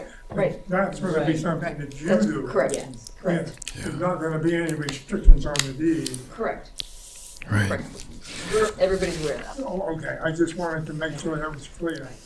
Okay, yeah, so I guess to Steve, specific to your question, the state of Massachusetts with its state statute RSA 31-111 about town and community forests specifies what a town forest and town ownership means as a town forest related property. So there's a lot of specific language in that RSA 31:111 that identifies all of the specifics around town ownership of land. And Tom, you and mentioned use of, Massachusetts RSA? Yeah, that's New Hampshire statute RSA, yeah. New Hampshire statute RSA 31-111 on town and community forests. 31:111. And that was put into effect by the state in 2005. RSA, yeah, 31:111. And that, again, it goes into the details about what it mean. The town forests as a movement within New England it's a very popular movement. It dates back to over 100 years. And our neighbors to the south, Massachusetts, they have over 125 active town forests that they've documented. Their statute went into effect in 1913, and our neighbors to the west in Vermont, they have over 150 documented town forests, and their statute went into effect in 1915. I don't have the active town forests in Connecticut or Rhode Island or Maine, but there are actually town forest initiatives in all of those states as well. So for Nottingham to take on an opportunity for a town forest, we're actually a little behind the ball as a community when it comes to that, because in 2016 through 2018, UNH Extension did a study. It's a public study for the gentleman in the red jacket, if you'd like the information on it, where the UNH Extension, for all the 244 municipalities, 220 of them were contacted by a representative of the UNH Extension program, and of those, 209 had one or more town forests or town-owned land that was identified as conservation lands. So this is a very common initiative and activity that most municipalities within New Hampshire have undertaken. And so it's of benefit to New Hampshire and to Nottingham as well to contribute to the town forest program itself. The idea behind a town forest, which is a little bit different than a town-owned common land, is that you have local ownership of the land, meaning it'll be owned here in Nottingham by the Conservation Commission. Another important part of it is community stewardship. So there's been a lot of talk about the conservation easement and what does the conservation easement mean. We as a community define what that easement is. So we will collectively identify the sort of activities and the local usage that we want to see in that conservation easement. It also ensures long-term protection of the lands. We had mentioned that, it's been discussed. Also is public access. So personally, I mentioned the importance of hunting. One of the aspects and elements that we can put into the conservation easement is that there is public access for public hunting, as well as people to enjoy the lands year-round for all sorts of recreational purposes. And also, as it had been identified, wildlife protection is an important part, an opportunity, well as the town forest. So the benefit of it is we can maintain the aesthetic natural beauty and rural character of the town, but at the same time sustain diversity and quality of life for the residents. And that goes to reclaiming idle lands so they can then be provided for more public access. Again, governance plans that we manage, it does have heritage protection opportunities. If there are any culturally significant aspects of the land, we can include that to be included as part of the easement. We can maintain, as Drew had mentioned, opportunities for proper silviculture management, which means putting in an effective management plan around forest management and timber harvesting. So if there is some timber of quality that can be harvested in 5 or 10 or 20 or 50 years, that revenue can go to the town as a revenue opportunity.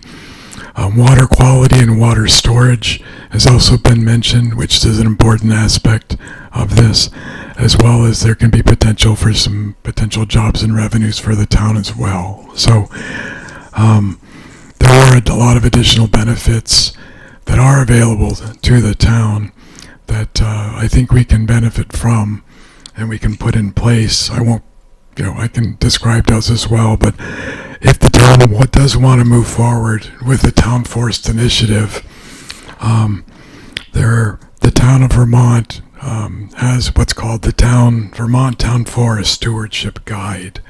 And it's a very helpful guide. It's a community user's manual.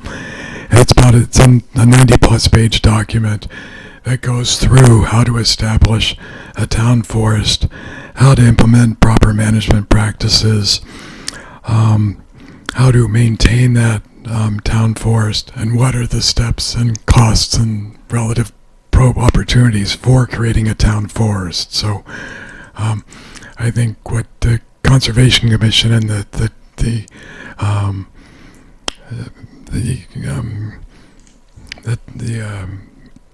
who put in place is an active standing committee to properly follow the initiatives and recommendations of the Vermont Town Forest Guide so that we can implement this and a town forest opportunity in a sustainable and effective way. So thank you. Tom. Thank you. And I think at some point, you know, if this is what we pursue, that's down the road. So, but thank you for that. Other comments? Yes.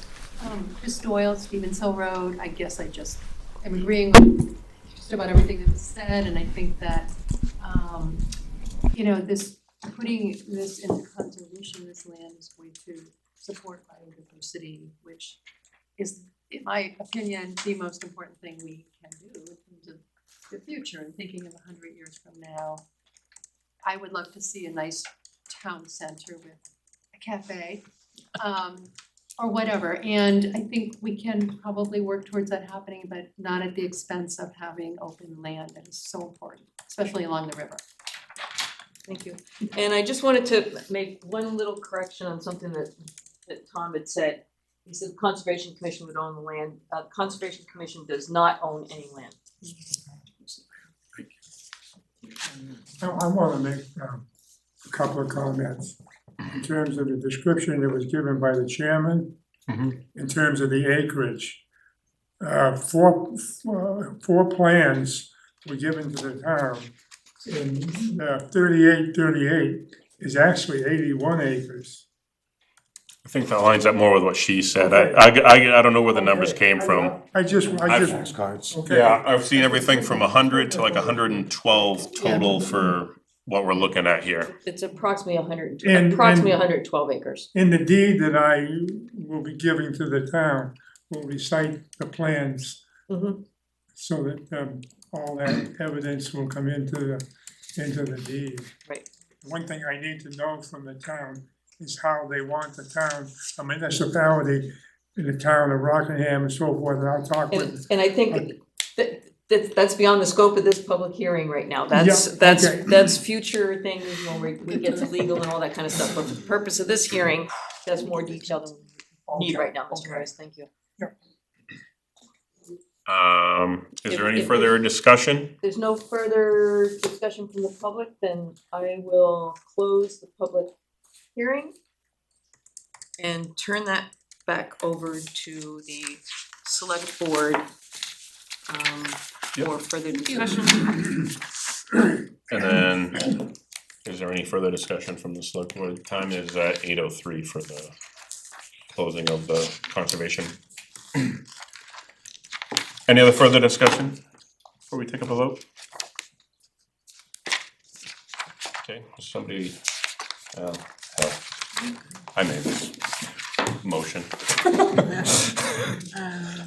So I'm gonna make a motion to withdraw $10,000 of the Conservation Commission fund for the purpose of purchasing 4 parcels of land.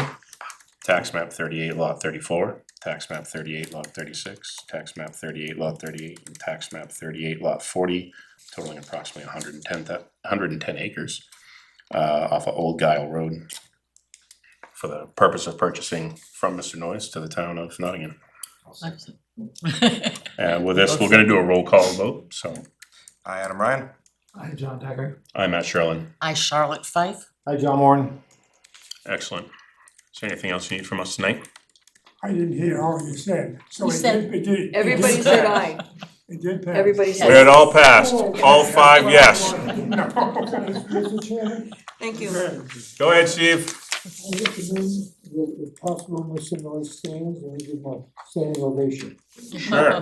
Wow. Have a stand, Mr. Noyes. Thank you very much. Thank you. Appreciate Thank you, Mr. Noyes.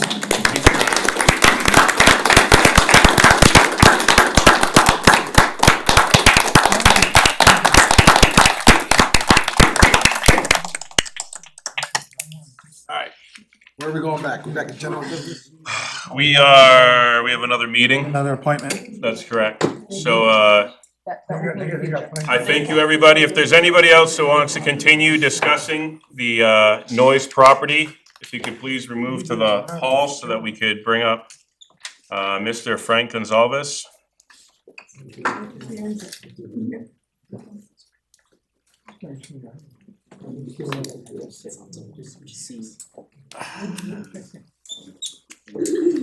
Frank, if you could just be patient while we get people moving out of the hallway, just so we can.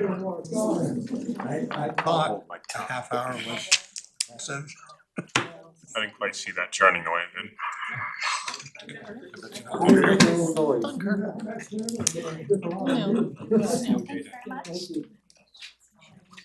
Thank you, Tom. I didn't know there was a microphone in there. There's a microphone there. Did you power it off? It is.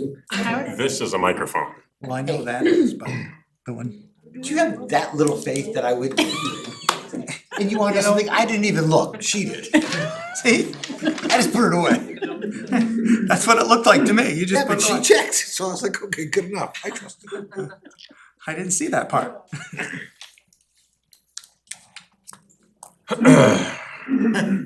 All right, Frank, we're almost there. All right, Frank, so you've spoken with us a couple of times, and I'm just gonna kind of be right to the point here. So we're not gonna belabor past points that you have talked over before, that we have listened to, that have no substantiality to them. With that being said, we're also gonna acknowledge that Mr. Rollins is no longer with us on this planet and has passed. So a lot of your accusations of Mr. Rollins, we're not gonna stand for.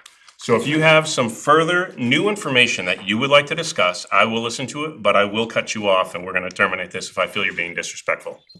I don't think you'll be disrespectful. All I'm right. looking at the aquifer situation more than anything, and my aquifer has been hit hard. And on March, let's say, May 13th of '23, We're not going back to the old salting thing. We've heard about the accusations of different companies of supposedly laying down highly valuable salt to supposedly poison your well in some sort of conceived motion none of us agree with. that's fine. You have a well that is 10 feet off the road, that is only 20 feet deep. Okay, 20 feet off the road, it's only 20 feet deep. It is a hand dug well. It is going to get salt in it. We have put low salt use areas. And the accusations that somebody would put, again, salt that costs, I don't even know how much, to just somehow jab at you as opposed to just throwing some sand down, it doesn't even make sense. We have talked to everybody. We use a 2-to-1 ratio of sand to salt. So, and deals going back before I was on the board or anybody else were in place because our Nottingham pit is a sand pit. It did not have anything of value, so we bartered with Deerfield Sand and Gravel some sort of deal that took place before I was here of probably 2 trucks worth of our junky sand for 1 truckload of valuable sand, because we have no use for sand that can be used for concrete. We're not in the business of selling sand. We need sand to fix roads. Most of that deal, I believe, has been concluded. And I don't know the exact tonnage. I don't know everything. And it probably wasn't even documented that well because it was a handshake agreement because we didn't have the money to buy their material. So we bartered less valuable aggregate for more valuable aggregate. It was actually not aggregate, just to clear that up. It was the borrowing of their crusher, the loader, and Sure. Equipment. Whatever it the is. ability to make the winter sand. And then looking through the various things, yes, when we had Mr. Steve Rollins as our highway director, he would use his equipment that was available to him, but we would only pay an hourly fee usage on a truck at a lower rate than if we had hired anybody to come out. We didn't have to pay manpower because we supplied the manpower. So it was cheaper than us buying a piece of equipment at $50,000, $60,000, $70,000. We would just pay an hourly rate. And then like the trucking of our grader, I actually called up today, we would pay $800 to have our grader shipped out when it was broken last year. I called National Record to see, and it's $250 an hour from when they leave their facility until they return to their facility. And I said where our grader was and where we're getting it fixed. He goes, that would be $1,000 if I came out and did it today. So we saved $150 per hour, or whatever it was. I think it was $825 per load. So we were getting, we are intimately involved with Deerfield Sand and Gravel. They're right down the road, and they had the aggregates and different things and equipment we needed, so yes, it looks funny. There are trucks that say Deerfield Sand and Gravel. They are one of our highest contracted people at a lower rate than other people were willing to pay for plowing. So I don't know really what you want us to do, except for you're saying, well, I question the salt use. Well, I don't know what to tell you. I mean, it is what it is. We didn't have trucks of pure salt leaving here and driving over to Deerfield and Sand and Gravel to deliver it over there. I disagree with that because Farrell was the other contractor. And on March 25th, he came down the street and he was throwing some heavy salt on on Kelsey Road. And he is not for Deerfield Sand and Gravel. He does not work for the town of Nottingham, and that is not what we're gonna I deal didn't with. realize he did not Wasn't on work. contract at that point either. Yeah. Because I put a complaint into the police department about the dumping of salt on my road at 3 miles an hour, full salt thing. And then the proof of that came in. I had an altercation in front of Ellen at the town office with Mr. Rollins and he told me I had to prove it. The testing that I did on my well showed a drastic increase to 240, I think, 220 milligrams. But that's not even state testing. That's you doing your own testing, and Right. again, it comes down to why would somebody, to spite you so, would wanna put, They're being vindictive and they went after me personally for complaining. And because of when the change was made with John Fernal leaving, a lot of things happened. And I've always been in the town pit to see what's going on. There's too much going on over there. The 1,600 tons per year for 3 years in a row, you don't even have the space to put it in. Each one of those huts is only good for 400 tons. They're 30 by 40 by 10 feet deep roughly. That's 400 tons, done. And the delivery of the salt, who says it ever got there? There was never any accountability. The fuel over there, a key opens the gate. I walked in there one day and there's a guy filling up a car. It wasn't a police car. My camera in the car wasn't working, so I didn't get the numbers, the plate. So there's been too much junk going on over in that pit for non-accountability. the pumps work off a card. that- A key? The key, the police department only town departments have them. Okay, so only towns, and There's no accountability over there. There for is. anything. we have, There's a log. And the condition of Smoke Street right now is terrible because of the heavy traffic that's been going by. There are potholes all over the place that you wouldn't want to drive through. There's also a major subdivision going in. correct, and we have purposely, we did patching on Smoke Street last year. We have deferred major repaving until that development is completed because of the equipment going through. I understand the condition. I drive a lot of the roads to keep track of them so I can make recommendations on what roads we pave next. Okay. So I understand, that I'm not saying it's perfect, but what we did is we did fix major portions of Smoke Street to at least get it more passable and get to the point where we are waiting for this development to take place. So it'll probably be another 2 to 3 years. We'll put it back on the priority list. It's a major road. Okay, the SnowPro program is a guidance that the state puts out through DES. And we are so high over that, it's scary. I'm very happy that we'll be buying some conservation land to possibly put a well in, to put a town water system in. Because we've been putting these chemicals on the road for so long now, it's getting into the aquifer. There are 2 deep wells on Kelsey Road that they have high contents. The pond is now being monitored by the state for a high content. So we've got some problems with oversalting, and when Ellen goes out and buys 900 tons of salt for 71 miles and 20 or 25 tons of salt or media with sand, which has only been put down this year. Before that, it was only salt, and that's been killing my aquifer. So I'm not happy I mean, with I you don't know guys. how long we've been doing the 2 to 1. I know that Steve was doing that. Less Was than that 1 year. before? Less than 1 year. Could have been, I mean, and he ever- started in October of 2023. That's been his standing practice. Correct. Which we get plenty of flack for not putting more salt down, by the way. Like, if I were to do a town election and say, hey, how do you want us to do this? Full salt or sand and salt like we're currently doing? I gotta tell you, they'd probably be asking for a lot more salt. And this is what's happening to my water supply, because I've already gone through 2 hot water heaters. I've gone through other appliances. I repair leaks, not on a daily basis, but on a regular basis. I do feel for you, but your hand dug well is 20 feet off the road.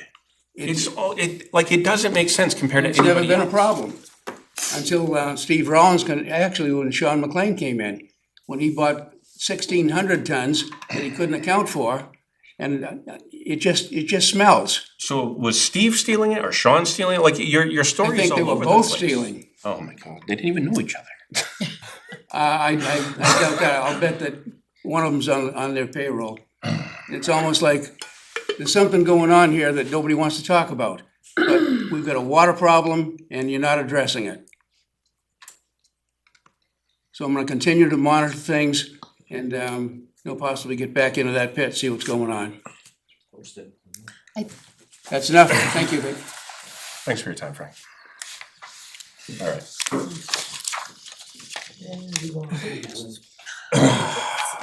Do you want to move to that now?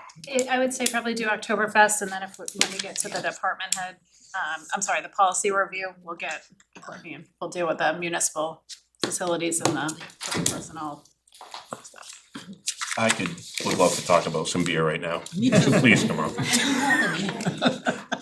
Did you bring samples? Oh, you guys do this without beer.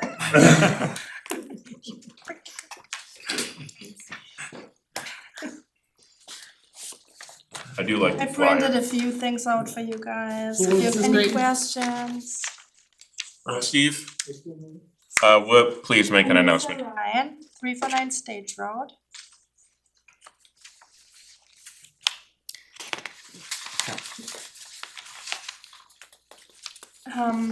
We pretty much got everything in place, waiting for the approval. Great. Has I put any special requirements on the license that's been prepared for your signature? That's, Sorry, she walked away for 3 yeah, minutes. that's fine. That's And I can do nails. this Perfect timing. Yeah, so your Sorry. name and your address. Gina Frame, 56 Sophia Way, Nottingham. Great, thank you. She's planning the event with me. Excellent. Been working hard. We are. Smile for the camera.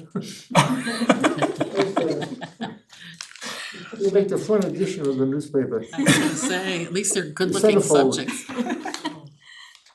Thank you. Thank you. One more and I'm on it. Your flyer looks quite nice and the layout looks well thought out. And your insurance seems quite thorough. Yeah, And all so the- we did not, book the insurance, but it's ready to go, just a click away. Okay. Just didn't wanna put any money down. Yes, you can actually have this whole. Trying to hammer through this, Steve. Let's,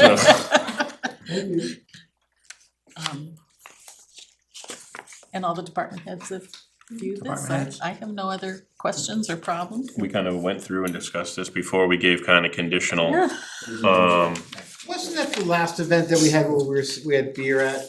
Was that a set aside area which was roped off, or was that open like this is gonna be? It's been relative, It was set whenever aside. Maves has been here, it's been relatively open. It's been open. I didn't go, that's why I'm asking. The last time was not. We used a different vendor and we put signs around the area that they were allowed to have alcohol. Okay, so there was a certain area that was designated for that. Yep, and the liquor commission came out and checked everything. Okay. Okay. That's gonna happen there too, just so you know. So it'll be a designated, it doesn't show the designated area, it just shows the It shows a tent. beer tent. Yeah, it's gonna be designated area, it doesn't show But it. is that the? I am also happy, I Show knew the you're beer gonna tent. have some thoughts about everything. I'm Just happy curious. to come here again. And I still would like the approval now, but the final outlay of everything, Sure. once you have the tent and know how everything's gonna look like exactly, maybe in July or, July, I think, we will know for sure. I would come again and show you again an flyer like this, just if you have any more concerns or anything, but No, that's my only thing, I think it's great, I'm just asking that question. yeah, no, but I'm happy to like, He wants to once know we where he can get really his know beer. how it's gonna look like, to come again Pretty good to give us a general idea. and show it to you, but that's our idea for now. We don't need to belabor this, do we? No, No, let's I'm looking for a motion. Right. May I make a motion?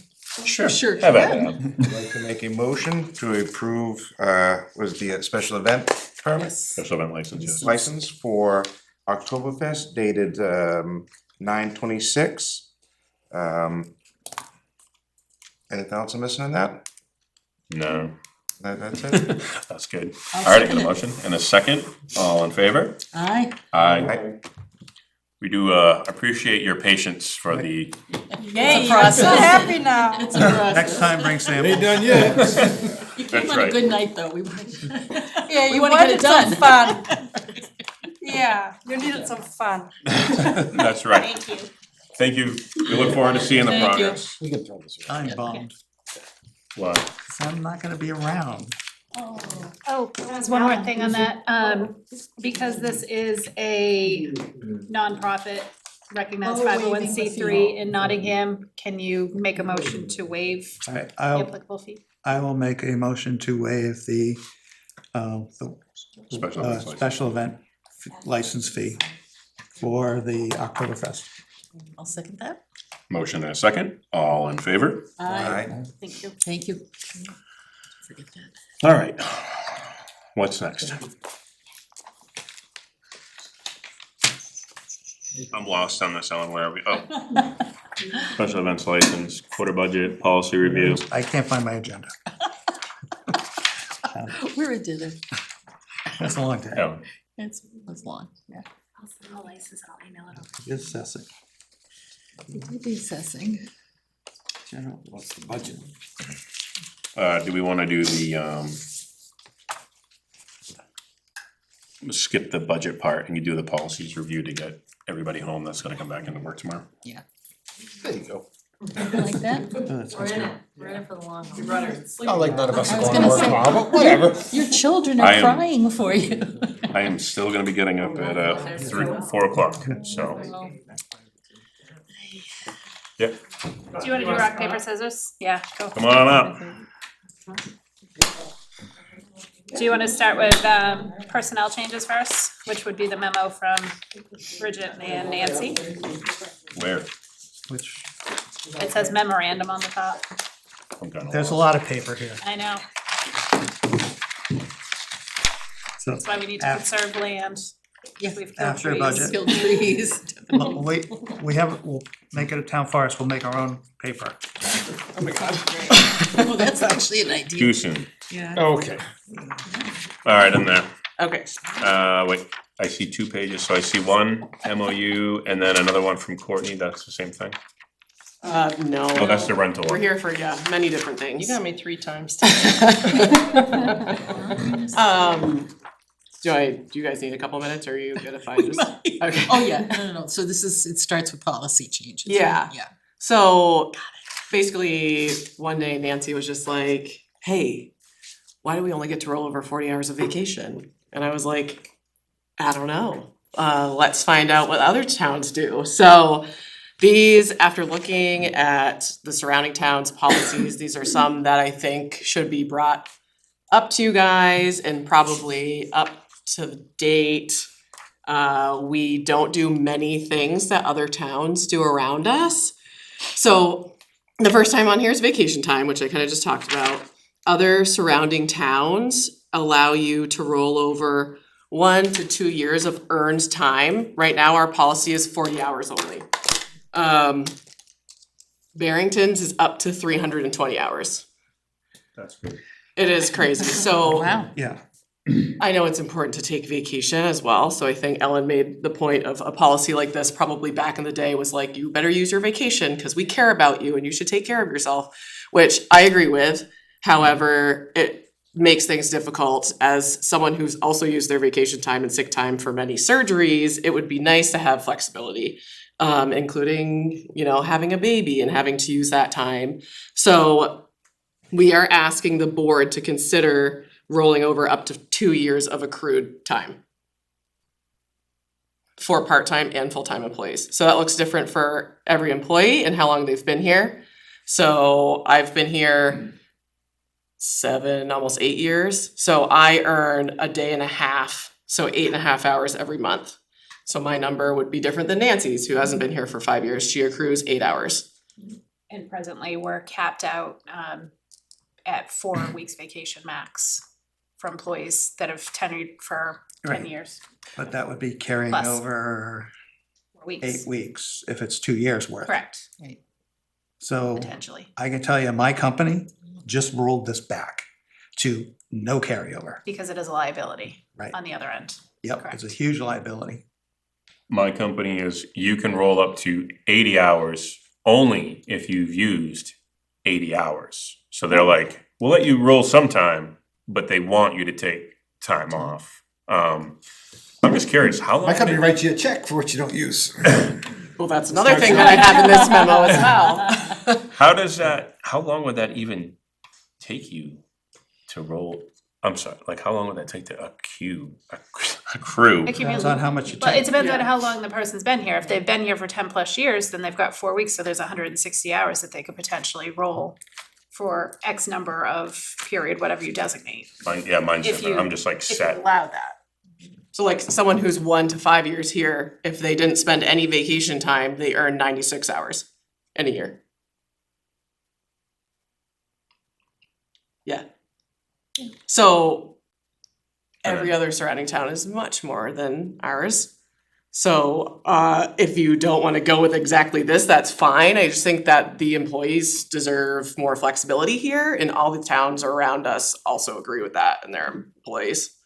I mean, I definitely, and you're only allowed to roll over 40 hours right now. 40 hours. And we are flexible in, I mean, like, we do deter from the policy to a point of, like, if somebody's anniversary date's March 23rd and they're going on vacation April 15th, we're not gonna say, hey, sorry, you missed out on that opportunity. We do allow the flexible time for them to be able to utilize without losing it. Written policy. But there is no written To the policy. point where I know other employees didn't know that was a policy and have missed out on a lot of hours of vacation because they weren't aware we could only roll over 40 hours. Because they chose not to go on vacation. Yes, and this, I'm not gonna speak for this person, but I knew that they had No, a very good reason to do so. Okay. Yeah. So I don't know if I could give you an answer tonight. Like, I That's feel like okay. I gotta like think about it and. We obviously know that the personnel policy has needed updates forever since Yeah. the day that I started here, and I've been slowly working at like incorporating the Department of Labor changes. So as we're talking, this is the time of year to work on our policy updates, so as we're talking about bringing the rest of it into compliance, these are also the things that are broken. So here's the area for improvement. And I'm just curious too, like, how would we handle, like, Nancy just goes away for a year, like, I'm taking a vacation and Well, she I just mean- like, I'm like, how do we? time. But I'm saying, like, if we allow you to So roll you over. put something else in the policy that says like, even though you're allowed to accrue this or roll this time over, you can still only take vacation in increments of 2 weeks at a time, max, or something like that. It's also up to the approval of the department head. Correct. So if the department head's like, no, you have 8 events coming up, Bridget, you can't take a year off, then I go, okay. So Right, if that's it's the highway already in the department, policy. you know, you can't take vacation from November to April because of winter storm duty. You know, you set those parameters. And then, so that's that first part. Yep, that's that first part. The second part is that we don't, like Ellen just said, when you hit 10 years, you accrue 1.75 days, and then after that, it's nothing else. So it's like, people, like Courtney's gonna be hitting 15 years soon, like, I'm sure Fawn and Matt. Like you're not taking care of your employees. Yeah, so like, you gotta give a reason for them, If you're letting it stop at 10 years. yeah, you gotta give them a reason to It doesn't cost us stay. anymore, I mean, they're given the vacation time, so whether they take it now or later, it's not like they're gonna, you know, to the, what's the liability, what's the liability we're talking about? Well, because you do So- have to pay it out, Right. like upon separation of employment, so unused accrued vacation time, you have to pay out regardless. So if, right now, if an employee separates, we're only paying out 40 hours worth of vacation time that may have rolled forward. Whereas if you're allowing them to do 2 weeks, 4 weeks, whatever, you're paying that additional amount out. But they were Plus, gonna get, you they have to were gonna fill get the paid that position. anyways, cause it's paid vacation. So the problem would be just paying it all in one chunk if they go to Right, less. exactly. It's that liability that hits, you know, especially Would a almost have to like town budget for that's that on additional a time. potentially a default budget and somebody decides to. Right. I have 8 weeks vacation time and I quit. Yeah. Give me my money. Show me the money. What do you think the odds are of somebody of being able to have 8 weeks of vacation time? Pretty good. So, I mean, I just rolling Well, it's over also- 2 years. of Based on accrued- what- So you're saying like 50, 114 60. hours, I mean, days? Also, it's not in the handbook that we get any buyout whatsoever. Correct. So that that's was the- just also a question of mine, so I was unclear about that policy because it seems like we do it sometimes and sometimes maybe we don't. No, you have to legally pay that Well, that's not in our earned, handbook, so. earned time. It's a state law. That's upon separation. We don't do any buyout of vacation time. Right. In lieu of forfeiting the time, you know what I mean? Like if we, It's until. Right, if you So- like if you couldn't don't roll take over, up- Yeah, they don't pay you for it. They, Gotcha. right, so if you have 41 days Mhm. and you can only carry 40, you lose that day. Right. Right. That goes away. There's no like cash out or buyout option for that. I understand that. But any buyout whatsoever is not in the policy. There is upon separation. It tells you what you get. You get your accrued leave time plus you get 30% of your sick time. If you, Separate from employment. If you Gotcha. give your 2 weeks notice, it's favorable conditions. So it costs us the same amount of money.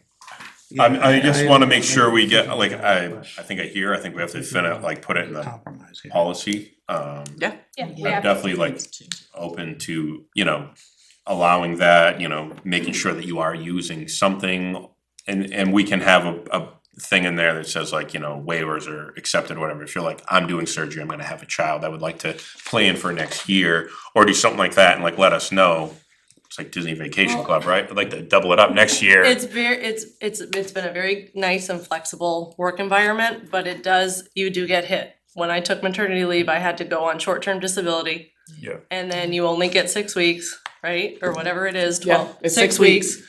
And then on top of that, if you wanna spend, 3 months because of childcare home, I had to tap into both sick time and now I've been here almost, over 10 years, so like I have a lot of sick time accrued. And that was helpful for me. But for someone who doesn't, who has a child, you're now taking away that vacation time that I now need because my For sick child time, is sick, cause yeah. he's in daycare. Right. So, I mean, there's a lot of different things and that was just one example but that is a big reason too, is that you're tapping into that time and then you have nothing. When Bridget first started here, she had back-to-back knee surgeries, a baby, and she was out. And it was like, what do we do? And people were flexible, but I came in and I Yeah. worked from 6 AM to 3 PM, so I could go to physical therapy and it was a hard place to be in, but And we've had other employees that have been creative in donating their sick time, their leave time to other employees that don't have it. Just, in the greater good, but that's nice. you can expect that. I definitely think we're open to, like, we gotta go through all this. Yeah, We should make some changes. No, for cause sure my here. wife's school, they have what they call a sick bank. yeah, Everybody contributes in order for when situations happen that somebody needs it, you can tap in to go for there. But it's also the time that we earn too. yeah. And I think that's important as employees, that's part of our benefits, that's part of why we work for a town, right? I mean, that's retention. Yeah, Keeps and people here. it is a benefit that we have when we don't get what other towns also get. So if you want me to continue on, I'm assuming that was you considering it, hopefully. Yeah. The next, so accruing more for 15 years and 20 years is also something. This goes with you accrue like 1.5 days and then it's 0.25 days and it just goes with the same pattern. So if you're here for 15 years, 2 days, 20 years, 2 days, 2.25 days. Yeah, And that's similar to the other areas. yes. This is different. I know a lot of the people who work like this. My company does it different, where it's like I get all of my time January 1st, Yeah, but I have to use it, and I'm only but then like sick time's different, as I don't roll. My sick time is like December 31st, whatever wasn't used, most of that goes away. So it's just interesting. So many people have different ways, and I'm trying to internalize this hour accruing thing, and I'm like, how does this work? Yeah. I'm trying to figure it out. So, Towns that just go to a strict paid time off, so regardless of whether it's vacation or sick time. Right. right, It's that's, just, Personal time, it's a yeah. certain set amount of hours per month that you accrue and you use it whether you're sick or you're in Hawaii. I like right, it, that's, actually. that's what I used to have. And they changed it for us And Which now somebody we don't doesn't even get, sick often, there's no such thing as on a vacation. sick time, we have sick time, but there's no place to charge sick time to. Hmm. So, it's like, we're in a really messed up situation right now. So we're not gonna follow your example. Yeah. Right, Well- thank you for. Well, no, I Tell mean, you I think there's something here we can do, compromise. But, we want to encourage you to use your vacation time. Correct. I think there's something we can, Yeah, I think it would mean a lot to the employees, like, we don't, other towns. Especially tenured employees. Yeah, like, let's try to keep people here, we don't wanna be like a stepping stone. I think stabilizing our staff, to me, is one of our greatest priorities. Because Hey, Charlotte. wonderful staff creates wonderful opportunities, they write grants, they find money, they go the extra mile. That would be my goal. I appreciate hearing that. So shifts earned, moving up. Earned time buyout, which we just talked about. It wasn't in the policy, so or at least I missed it, maybe. So maybe just clarifying if that's a possibility, when it is, when it's not a possibility. Something else about earned time before I go on. So my shift is 8 hours a day. That is what I come into work for. So when I get vacation, it's based off of an 8-hour day. So police, highway, and fire all work longer than 8 hours days, but that is what they're accruing. So for the police, they need to work double the amount of time I do to take one shift off. Does that make sense? So Ryan, who's new over there, probably only acquires 8 hours of vacation, however, he works a 10-hour shift. So he needs to work 2 months to get 1 day off. And that's where it's kind of broken doing the monthly accrual. I think there's a lot of work here. It's not gonna be resolved in a meeting. I don't think we're asking that. Yeah. But it's just starting a discussion, right? When we're updating policies and we're updating things that we're looking forward to and keeping people and having these conversations, this is where it starts, so. Yeah, and this, We've also been talking about these for years. Yeah. With Yeah. different boards and gotten different answers. Yeah. And obviously, these policies are very old and they're not up to date. Like, the fact that we don't have a paternity policy, I know Matt can speak for it, I can just say this, cause the majority of people that work for me are men and their wives have babies and they don't get they have to dip into their sick time or their vacation time to have it, and situations like that, that's just not okay. I mean, every other municipality and police department, they have paternity leave. That was a policy my company started the year after I had a kid. Yeah, I mean, again. My last one. I was like, what? Well, I need to again, work it's just one of those, it's just one of those things that we don't expect you guys to answer these tonight, but we do expect something to happen. Yep. No, I think, That's reasonable. if you said that you've reached out and gathered some other data from other towns and Yeah, stuff. I just looked at their policies, yeah. Oh, right, you were able to see it online. Yeah. As part of this, and not just like throw and overwhelm Ellen, but if you guys can like kind of gather it up and then get it to her, and we can try to find some practices in the next meeting or two, we can try to have something a little bit more concrete that she thinks will work. Cause I can't be like, you're gonna have to enforce this, cause I still am trying to figure out how you guys are on vacation. It baffles me, but What? it's just so easy how, if to you, you're like, yeah, I work this and I get 1.25, Right. I'm like, It's hard for me to understand as well. Yeah, no, that's fine. I also have all of that information already. I just separated it out so I can No, send that to you. and then I'll try to get smart on it, but then, we'll definitely, that's just in the personnel policy, we gotta get that one fixed, but I mean, there was some changes we were initially looking at and she was trying to roll in, so we gotta get that together. Insurance too. So, well, just to, Yep, continue your. yeah, so highway and police work 10-hour days, but then the fire department works 24-hour shifts. So those poor people have to earn 3 months of vacation, correct, Matt? To take one shift off? I don't even know how it's accrued. That's okay. They have to work. Just so, one. Yeah. It's by the hour, right? So they Yep. accrue 8 hours, right? They gotta accrue 24 to take a shift off. Yeah, that's a long. And we'll only allow them to split a shift in half, so they can take a half a shift off But generally, you know, if they have a doctor's appointment in the morning, they could come in at 7 p and work till 7 a and still work without wasting, you know? But we're asking our first responders, we're making it harder for them to take time off by having something like that. So like, I feel strongly about what I'm asking for us as well, but like, what, that's not fair. I just feel like plain and simple. So We need to break out the Yeah, policies. the accruals probably need to be differentiated between the departments. Okay. Well, either that or we just do a straight Just hourly. do a straight, accrual. or you just let them I just have, say, here's your vacation time at the beginning of the year.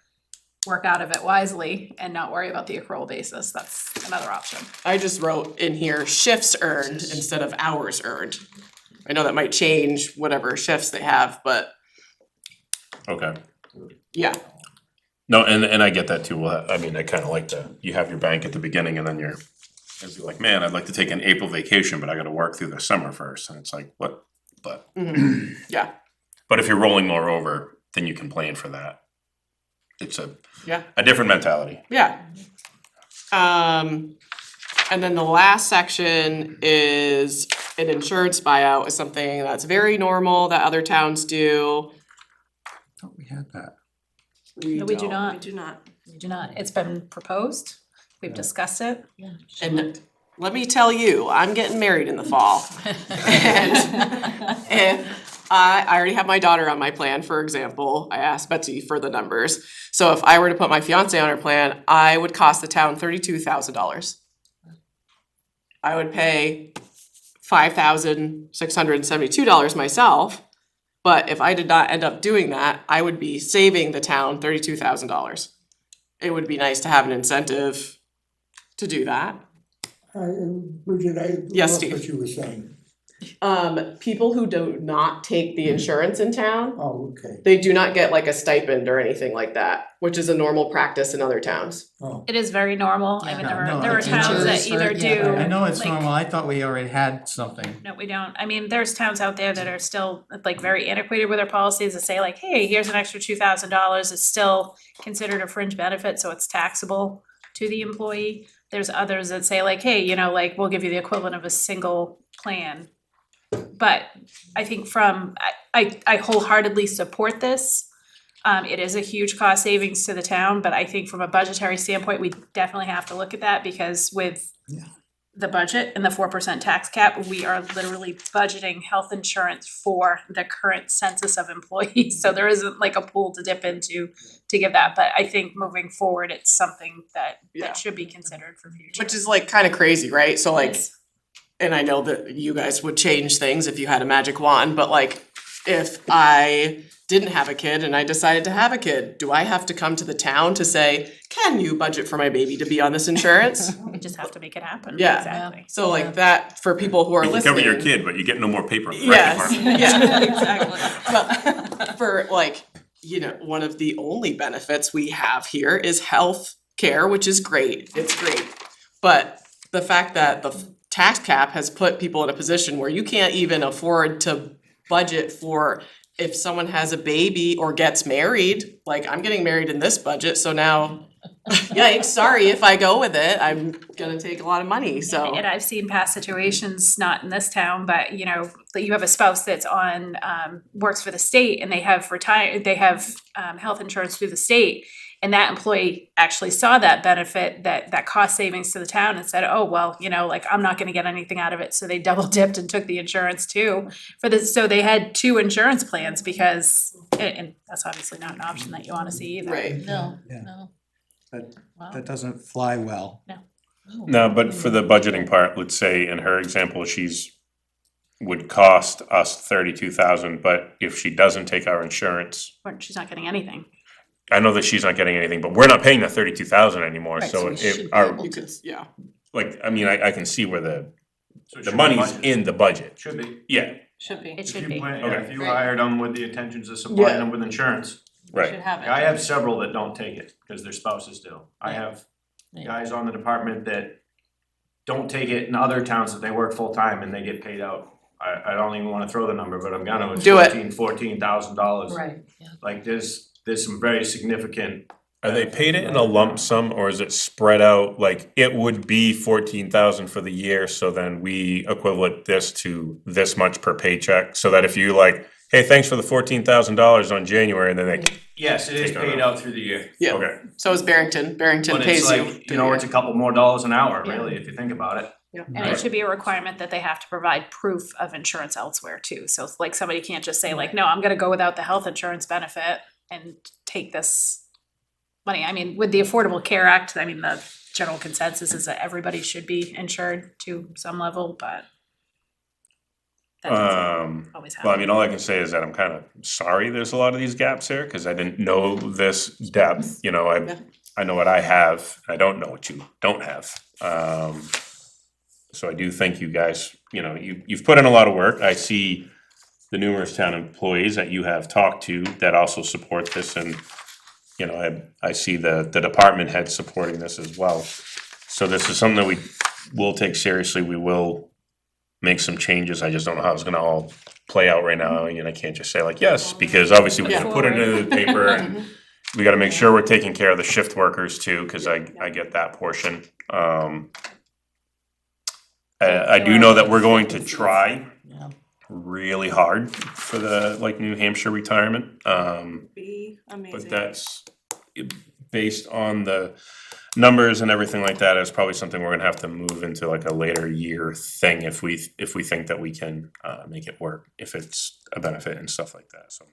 Which, No promises. yes, We are just definitely trying to, it just helps us with recruitment and retention, so. yeah, I mean, would still consider myself a young person and I've been here for quite a while, and as much as I really respect you saying that you guys are working hard, boards change and they rotate, and that's, you know, the reality of our job. And so we have heard that for quite a while now, not, you know, I'm not trying to be rude, so like these changes are ones that I feel like, you know, you guys can do easier than that, so that's why we're coming to you, and I think it's an important thing to note, sorry Nancy, I'm gonna say it again, I said it in the first meeting, is that like, I've been blabbing this whole time, but Nancy is towards the end of her career, and I'm still in the middle or beginning, and since that these things are important to both of us, I feel like that's really important to note. So like making these changes can keep employees longer. And given the lack of other, you know, we don't have the most beautiful facilities, we don't have the highest pay rate. It's a nice sea green paint. This room is very nice. Well, it really bothers me if there isn't a staff bathroom. It may not bother you, but it really Oh, no, bothers it me that bothers you don't us. have a staff bathroom. Don't get us started, Charlotte. We don't wanna talk about the bathrooms yet. We'll bring it up. Yeah, especially when you were That's cleaning them next yourself. Yeah. You know, I just consider it a priority, and I hope everybody does. I mean, I think our staff is the basis, and we've had such a turnover, and it costs us a fortune for turnover. We have good people in our departments, and we wanna keep them, and there's so much competition out there. I mean, you're in a good position to say, we need more support. Yeah, and like, I'm not a department head, but I'll tell you why I stay here, and it's because of my department head, so like, it's important to me that you're also taking care of the person who's taking care of me. And I'm sure they feel the same way back there. Yeah, thanks, I think that's it. I can send Ellen. First one. Yeah, for the first one. Part one, but thank you for all the work you did on that too. The No, beach we and have rentals. beach and rentals. I'll excuse myself. Okay, thanks, The Nancy. rentals, yeah, thank you, Nancy. It's riveting, Nancy, if you Yeah. want to stay. Thank you for staying late, Nancy. See you in the morning.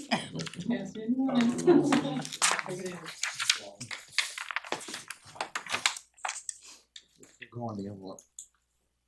Sorry, moving some extra paperwork here No, at the you're same fine, time. and All right. this one is a pretty beefy one, so I do apologize for that, I know you have a lot on your plate tonight and every The other municipal night. rentals one? Yep, if we could dive into that, this is a policy that has been, in my opinion, outdated for a very long time.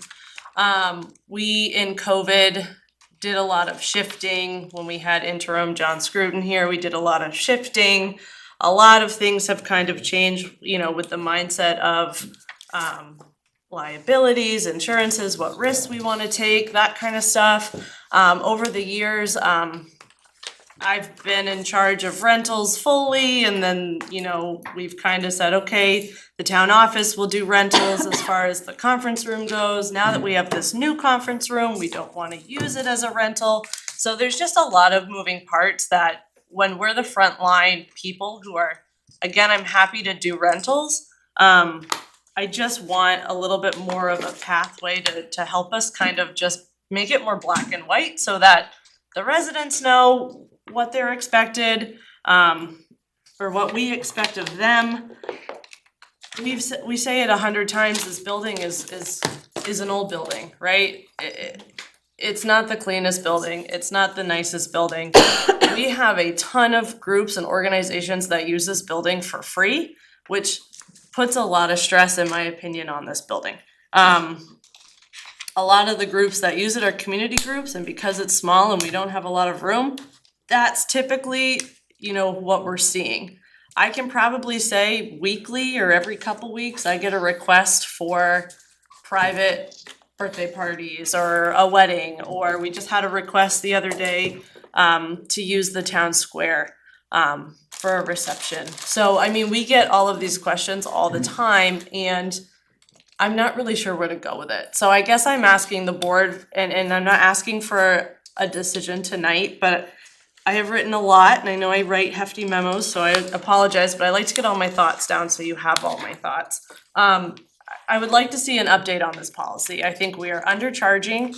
I think there's an importance of, I think people in town who wanna use this space deserve that voice to be heard as well, but it also, you need to know that by allowing those private rentals, we're allowing cleanliness and all that to kind of be a disaster. So I'm happy to go through it. I don't know if you had time to read it on your own. I was having issues loading things. I was in my technical usage. I was like, it's not loading for me. Do you want us to tell you what the policy is now? Like what the current policy is for rentals? Well, You we can got go through highlighted that. stuff. I just had a question, like, so where in all of our buildings, like, do you want it to be delineated?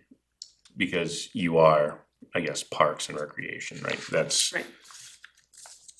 Cause I think I've gone to you, cause I've rented out Right. the Old Town Hall. Yep. Unheated, open space or whatever, but, and then I've seen, you know, Fields and Marston, I feel Right. are appropriate to go through you. Yep. And again, I think a lot of Parks and Rec departments across the state do handle a lot of rentals. That is part of the gig, and I totally understand that. Where it gets confusing, and this is a technical problem, right? We have a town meetings calendar and then we have an events calendar. Town office has control over town meetings, we have control over events. We work together as best we can, but there is some overlap that just happens, right? So I'm happy to do it, but I do think that we need to clean up just that procedure of who does what and who you want to handle. And I think there's two, like, we used to use this room for a lot of things, but with all of the sound equipment, we don't wanna rent it out. We don't want groups of, Like eliminated an entire Right. public space. right? So then we're down a space, right? So like, What was it used for? I know it was storage for like an Well, in-between no, I mean, time like, too. we had, the meeting room, the conference room one, used to be able to use throughout the summer for rec and everything like that, but now it's the rec offices, it's not like we can just say, hey, like, here's the old rec closet. We've completely eliminated one whole space. right?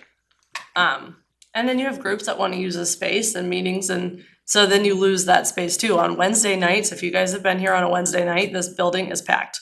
We have AA, we have Al-Anon, we have Alateen sometimes, we have Martial arts. martial arts that is going on. So this space is just very heavily used. And that's fine. Again, we're happy to handle that stuff, but I do think there just needs to be an update in what you actually as a board wanna see being rented out. I think a big piece is when you hear rentals, you're like, oh, well, we can make money. We're not making money on rentals. That's not, if we do have birthday parties, we're charging $50 for 9 hours of use. And then we're going behind and cleaning up. And Yeah. yes, yeah, and wear Yeah. and tear on But- everything. Wear and tear. and the current policy doesn't cover like, the common, you know, like the square, like you Right. said. Right. You know, there's nothing in there that, I mean, maybe somebody wants to have a wedding there or something I'm not potentially sure people would that, want that Right, either, so but- I'm not sure. well, there was Those are the somebody questions asking that I'm for like, it, yeah. Ellen, Well, but and if they're saying one person might say, I wanna have a wedding there, does that mean the rest of the town wants the area trampled with a tent and a wedding Yeah. there? Yeah. So like it's, while you're letting one person use it, does the rest of the people want it used, but Right. I mean, I'm for. You know, right now, there's a big tree in the way. Sure is. Well, I mean, Square. Deerfield, Square. Deerfield. Nottingham Oh, Square, Deerfield Road's Nottingham the Square, statue is. The historic square, yes. we're gonna let somebody think about putting a wedding there? People wanna get married Want to. anywhere in town Yeah, here. yeah. we've We've had had weddings in the beach, gym, we've had 2 weddings. Some people that own some lands besides the town. Agreed, I'm getting married, I'm paying for it, I'm I not could going to the start a town. wedding venue. And parking. So, and those, and again, you don't have to know this, you all know I've been here for a long time, but we have, so what happens with those private uses, right? Everyone cleans up as best they can, they never clean up the. No, never. For everything, you know, when we walk in on a Monday for toddler gym and we have to mop, or we have to, you know, there's a lot of Moving different pieces, yeah. factors that I've tried to piece together in this one memo, but it is kind of a convoluted issue because it does just need to come up, I think, to this century. Yeah, there's a lot of, I have to tell you, I don't think we should be doing private rentals. The building's too old. Everything is barely functioning as it is for staff and for the, you know, the town groups that meet in here. And maybe down the road, there'll be enough of an appetite for the voters to want to help expand or build more of a community center. John laughs. You never know, John. I don't mean that to be Things went sarcastic, well. but If we're gonna do private rentals, we have the option at the Old Town Hall, but we're restricted to seasonal use. If we invest it into like the mini split, so you have a heat and air conditioning system in that room, that could be utilized for private rentals. Obviously, you wouldn't have the full feature of our kitchen, but yeah, but you know what, you could Still. also take the use out of here. If you had that over in that building there, maybe the Pawtucket Pierces don't need to meet here.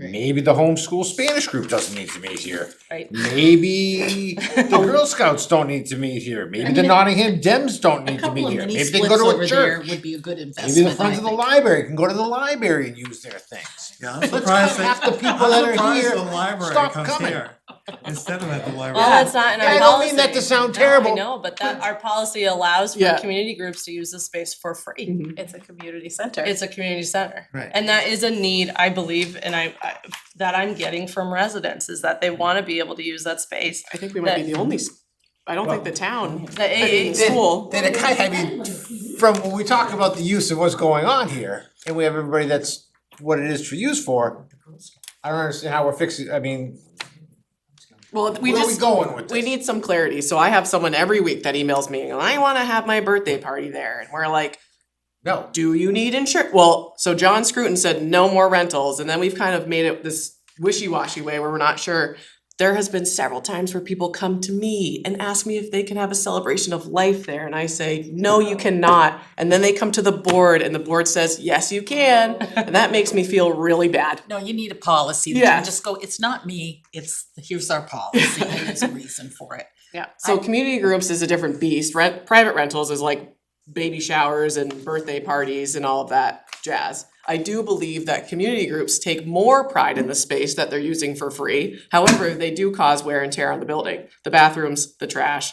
We have cleaners come in only 3 days a week. 3 days a week, and it's not enough is for how enough. much this building is getting used. Especially the gym. And when you have back-to-back events like your Scottish tea, and then we have basketball the next day, and then we have a Christmas Busy parade, and then weekend, we yeah. have this, and then there's salt and sand on this new floor that we just put in, and there's nobody to mop in between those uses, you're wearing and tearing on that, on the things that we're spending for. So it's becoming a problem. And It's all the been a things that problem get for a used, I while. mean, the tables, the, you know, Oh, look at our tables, our tables the are equipment, crap. everybody seems to help themselves from the kitchen, I've noticed too, and everything, and that then you're replacing that. You It's throw in like an it's more- election.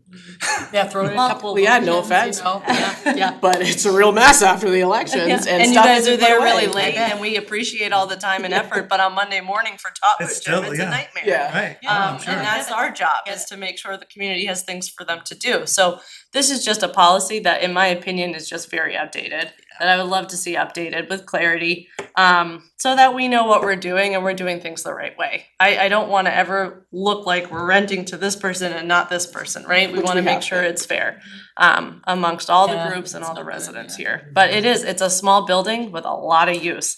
And it's a, you know, not the healthiest building here, right? It's We a love our lot of little building that could. maintenance, you know. Yeah, I mean, I know, one thing I feel for sure is that there just shouldn't be private rentals here. Sorry, I don't know It's if a anyone lot. disagrees, but And that's again- my, I'm in here all the time and I'm, ugh, I it's have a just getting child torn now, apart. and so we're starting to go to kids' birthday parties, and when you go to a kid's birthday party, you have a person in charge, you have a cleaning crew that comes in, kids are not clean, we know that. And then you wanna get out of there and you wanna leave and you wanna, so we've thrown around the ideas of doing like a deposit, you get your deposit back. Again, a lot of the people are good, but you just don't, you have it every now and then, right? If we had Yeah, it's a lot of weird here. that, the cleaning service on call, basically, you could say, there's a cleaning fee and, Yeah. you know, Yeah. then have them come in after, just like it was a Airbnb or something, you know, kind of We would have to renegotiate that contract and Right, make sure right. that that is It's a something little that they different can where we're do. subcontracted versus having somebody on staff that exactly. does the janitorial. Or it's easy to just say no more rentals. Right, well, right. that's Because what I was everything saying. that they're saying is costing us more money. Mhm. In the fact of Yeah. everything that's been presented for us, don't take this badly, but it's costing us more money. Yeah, We don't have more money. no, But part of their point too is a lot of it is just current use, Yeah. busy weekends too, so like we gotta figure that out for Well, just. then it goes into maintenance and it goes into ball fields and you get to a point, and again, with the big push years ago was, oh, we're gonna rent out Marston Fields and we're gonna make money. Well, there's not enough time in the year to rent out those fields for anybody else because our Nottingham teams use that. So you're not getting those funds from the people in town. right, right, that You was know? a sales pitch. That was just a push on the idea to try to get the people to vote for it and Hey, go you can for make it. money. But that's the narrative, and that's not That's what we're realistic, stuck with and that's over what we're here. stuck with, and so that isn't a possibility. You're not getting. Narrative too, when we put the new kitchen in, look, we could rent it out over there and we can do all this. Yeah. How's that working out? People are using it. People use It's it. not giving Sure, us but are we money. making But any they're not money? renting it. No. Is it costing you more heartaches? Yes. So what's the point? But even for community groups, maybe there should be some kind of cleaning fee or something. I don't know. I mean, it's There's just groups a lot of you. that use it once a year. There's groups that use it every week. AA was in a church. Mhm. They didn't see that. I don't know what happened, but they needed a home. They needed a place to go. And this is a community center for a reason too. So that isn't, as much as we can say no more, this is partly why we are here. This is a community center. This is a town hall. We're here to help people. So I don't know what the perfect answer is. But I've tried by looking at other towns that. Build a new police station, we'll have a lot more room for people. Hey, Right. that would be wonderful. Rip it all down. Same with that back room, right? Like that back area has a big space and there used to be 4 classrooms. So that's 4, I don't know. There's a lot of ideas that we can do with that. But right now, we just need a little bit of clarity and we need to That's maybe $1 think million. about the future of what we're gonna do in the future so that we can kind of figure out a game plan now. Cause a lot of people don't really know. So right what off the the deal bat, you is. need to figure out how to differentiate the town calendar from the rec calendar. what And you're that I'm sure we responsible can for. work with You can, Ellen yeah, and just the town get office. that down, right? Yeah. And what area, and I mean, I would We may say need- we should not rent out the town square. I think that's the path forward. In order to update the policy, we just need to say like, hey, we're not gonna consider private rentals still, and that be the way. I mean, maybe The, someday the in the only future, thing I but- would, is that, the only one is the celebration of lives. Sometimes there's been a few like, oh, and the one I remember is, they're there a long time, they are Nottingham through and through, so it's like, I mean, those don't happen all the time. I think we've had like 3 here, not a lot of them. So maybe we leave like that part. We don't do weddings, we don't do birthdays, we don't do like kid stuff, but, Then it's hard, how do you decide who's more or Nottingham just than the leave other? it, well, you just leave it open that it has to, they just come and ask us, or they ask Ellen or something like that, a quick. I'm not saying we don't, we can, We don't want them circumventing the process, though. Yeah. what is Would that? that be a special event? But then it's, yeah, Right. Yeah. No, Big because, huh? yeah. It's- I don't think it is a special event, it's a celebration of life, right? Well, I mean, Depends on the number of people. oh, yeah, I mean, so you can't have a policy and then go, I think we except Yeah, for but that's the when we problem. decide differently. This is where this policy is at. Policy, It's- we have it's exceptions hard. to the policy. Yeah. No, it's And there's already tons of categories in the current policy Right. and it's I- convoluted. Yes, it completely needs to be rewritten and, you know, yeah, pretty much everything needs to be rewritten. Into the list, right? Exactly. Good thing you signed a 5-year contract. One more thing about private rentals is that, like we said before, like, these are people who are hopefully trustworthy residents, but they're coming into a place being unsupervised. I think that's like really important to note, like, other people pay staff to be there. And then we'd have to like hire another staff member or pay us overtime, like, that's a whole nother piece of the puzzle that would be very I hard. would get Facebook messages. on the weekends, Yeah. like. You get- we've gotten calls. You get yeah. personal calls, you get Facebook messages, I can't get in, my code doesn't work. There's a lot of people, I think the code system has been a game changer for this place, cause then we can update and change codes. We used to have keys just all over the town of Nottingham that people could get in here. So that is a much better system for us. It just is still like that wishy-washy type policy. It's kind of the old days, it's the handshake agreements, it's the, well, Right. I know you, so it's okay for you, Yeah.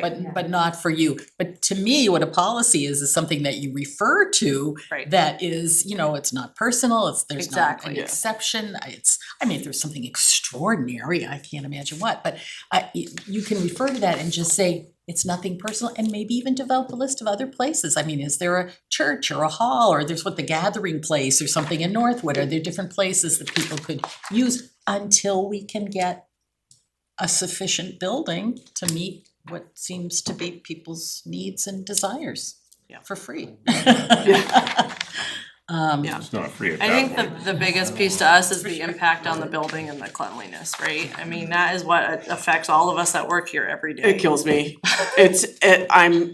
Poor Ellen has heard me complain so many times. I am so burnt from the cleaning people, not either, you know, we can't afford to pay them more, we're just constantly cleaning up They after. also look like teenagers. They do. And they're here while there's still other things going on. Yeah. There are other meetings going on, so they Right. can't, So then they, you know, they they do pretty don't well for clean. teenagers, Yeah. but 3 days a week, and I know that's what we did because of budgetary reasons, 3 days a week for a public space that is used from all the time. It's 7 in the gross. morning until 9 o'clock at night is not adequate. That is not, Lowe's bathrooms are nicer than what And we cleaning got. isn't just cleaning, it's maintenance. It's maintenance. You know, it's getting the grit out of the floors, it's making sure the plumbing doesn't get clogged. and I am up. happy to clean up after our program. Summer camp is a mess. We clean up poop, blood, throw up. Because our kids need to use the bathroom after, you know what I mean? I'm happy to continue doing that. However, I'm not happy to clean up after residents who are not treating this building correctly. And there should be a protocol about bodily fluid if that is left places. There's been blood, there's been poop, it's gross. It's gross, yeah. Yeah, it's gross. What do we pay for our cleaning services? About $2,700 a month, 3 days a week for here in the police department. So 30-something thousand a year. It's a lot of money. Probably hire It's a someone. lot of money. Well, Well, we did, try. so we had a cleaner for 100 years, and when she retired, She broke both of her arms She did. and then she retired. Just Not so here. she could retire. Yeah, probably, yeah. yeah, when she retired, we put it out both ways to see if we could find somebody, and It's hard to find people. subcontract, it ended up being the route that we went. Then we went into a default budget, and Yeah. we've just been kind of stuck in limbo. And the time that we need is like odd because this building is used until It needs- 8:39 every single night. So like they need to come in when people aren't here. But that's not uncommon for office cleaners. I mean, they're there at Right. midnight, 1 o'clock in the morning sometimes, maybe Yeah. not these kids, but They don't, they're trying. I mean, they don't have to be here when people are not here. If they're here daily. I mean, we have cleaning staff, they just kind of come through, they're quiet, they move in, they move yeah, your trash yeah. out of the way, they, And that's Yeah. great, but the problem is when we have martial arts, that gym doesn't get mopped. Yeah, they just turn around. When we have that back-to-back Mhm. winter time use, we have pickleball, that's a safety issue. We tried to whereas get if, but a they could poor be here during Roomba the to- day, there's periods of time when the gym's not being used during the day, like 9 AM or something, or. It depends on the day. On Wednesday, 9 AM. On Wednesday. I mean, if you had an That sounds in-house like a person, scheduling they problem. could do that, but Yeah, but that's our job, is to schedule programs. So No, I then are get you that. ask, like, then it's like, well, do we Right, not just but- schedule yeah. programs, and that's how we bring our revenue, and that's how we do things. But if you for this can't community. allow for them to get cleaned in between the scheduling, that's, well, again, if it was an in-house person, that could be done, but when you're hiring a company to used to come in clean for at that night. 2 hours, Yeah. that's the way it is. Yeah. It's a lot to think about. I We understand that. definitely see, like you Nice said, at custodian, 37,000, there's some room there to. And that's only for 3 days. right, You it's know, only we 3 try to days a week. increase that to what they're asking for, you might as well hire someone.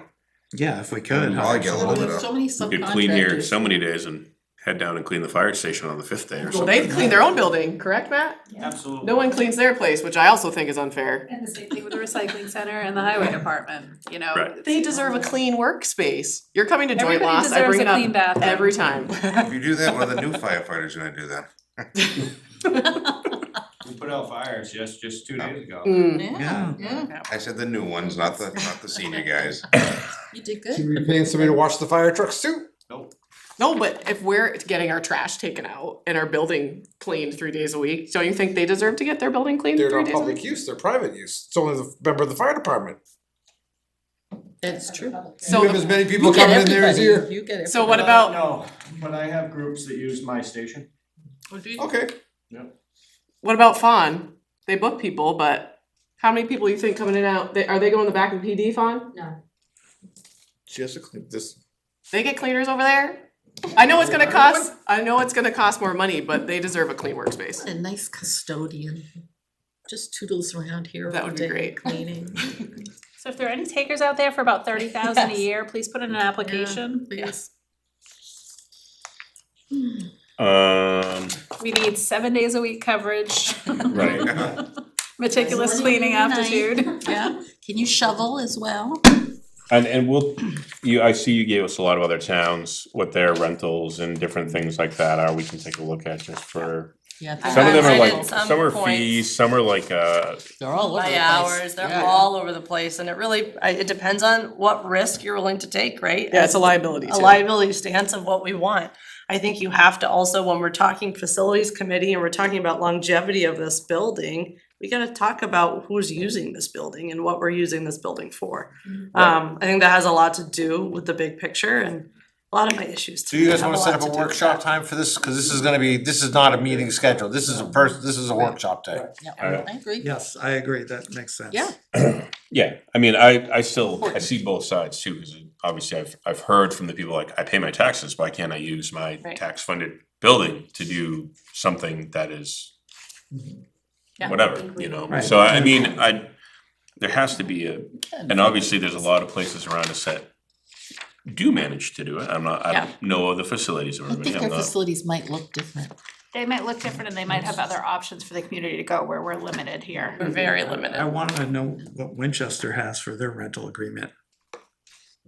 They have a nice facility. I still think for $10,000, throwing in a mini split in the old town hall, I mean, it would You be could do a so lot well over worth there. it. Oh my God, just to get some of those Yeah. groups and even overflow from library, their Do you think program. you think they need 2 or 1? Cause I don't think Two. one's gonna do, Two. right. I think Yeah. part of Which the I rental definitely, problem at the old town hall was also the septic. Yep. Yeah. Yeah, it's a holding tank.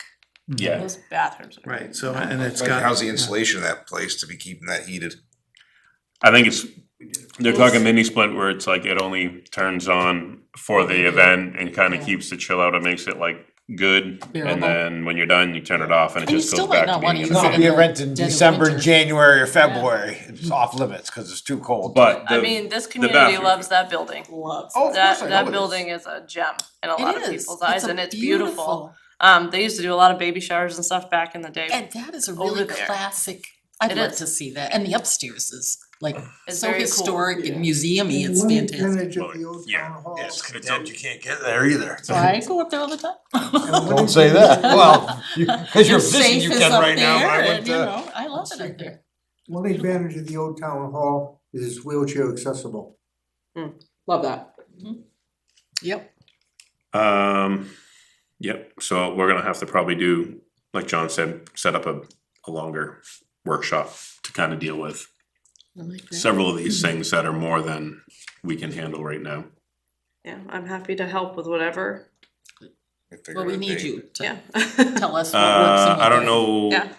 are we gonna do multiple workshops? Well, we should break down the workshops to the first part of this, what we talked about. Probably personnel Okay. stuff, right? Right, personnel, what we're gonna do with their, how we're gonna address, even if we're gonna look into going into New Hampshire retirement, is it feasible for the money for, if we have to change policies and how it's gonna come out with? Since that's financial, that should probably be our first priority. Second should probably definitely come down, to what we're gonna do with our space here. Whether we're gonna talk about the rental, we're not gonna talk about the rental, that might be an easier workshop, because that's basically, we could just say no. But it gets into like the I mean, priority for like the not fields everything, too, but- they get overrun with the fields, I mean, I deal with Yeah. the soccer program in town, Absolutely. and my son does the football in town, and everybody is everywhere, I mean, We they're, have MOUs with each group and everyone gets a deal and it needs to be cleaned up. yeah. Again, is that a whole, that's gonna be a whole, Yeah. I mean, there's not gonna be one. Right, the baseball people will be mad if you're out there too early, but then the lacrosse people are like, lacrosse happens now. Snow is gone, lacrosse is going, you know. Do you but- have pavement we can use? Yeah, they're happy to We'll- practice anywhere, we'll- that crew. Yeah. And some of them are rougher on the fields than others, so. Oh, and then we still have to. We, Something about there the was e-bike talk about having policy. like a field person, because we also deal with Knights Field as well, trying to juggle, everybody gets juggled around, and she gets dragged into something that's really not even her forte, she's like, I don't care. But do you agree that the personnel issues should take priority? Yeah. Yeah. I see a head That would be bobbing in the great. back, yeah. I mean, to me, that would be number one. And then go on to the rental user policy. Wanna know what my real priority is? Yeah. The town beach. Oh, God, yeah. You and me both. Nice segue yeah. there, I like But that. yes, Are we going on that right now? Might as well, Yep. Perfect. Yes, sir. Stay here. yeah, thank you for listening to us. We appreciate it. oh, but, we wanna hear, and we'll get everything right there. I just- Hopefully we'll all be in agreement at the end of the day. Sounds good.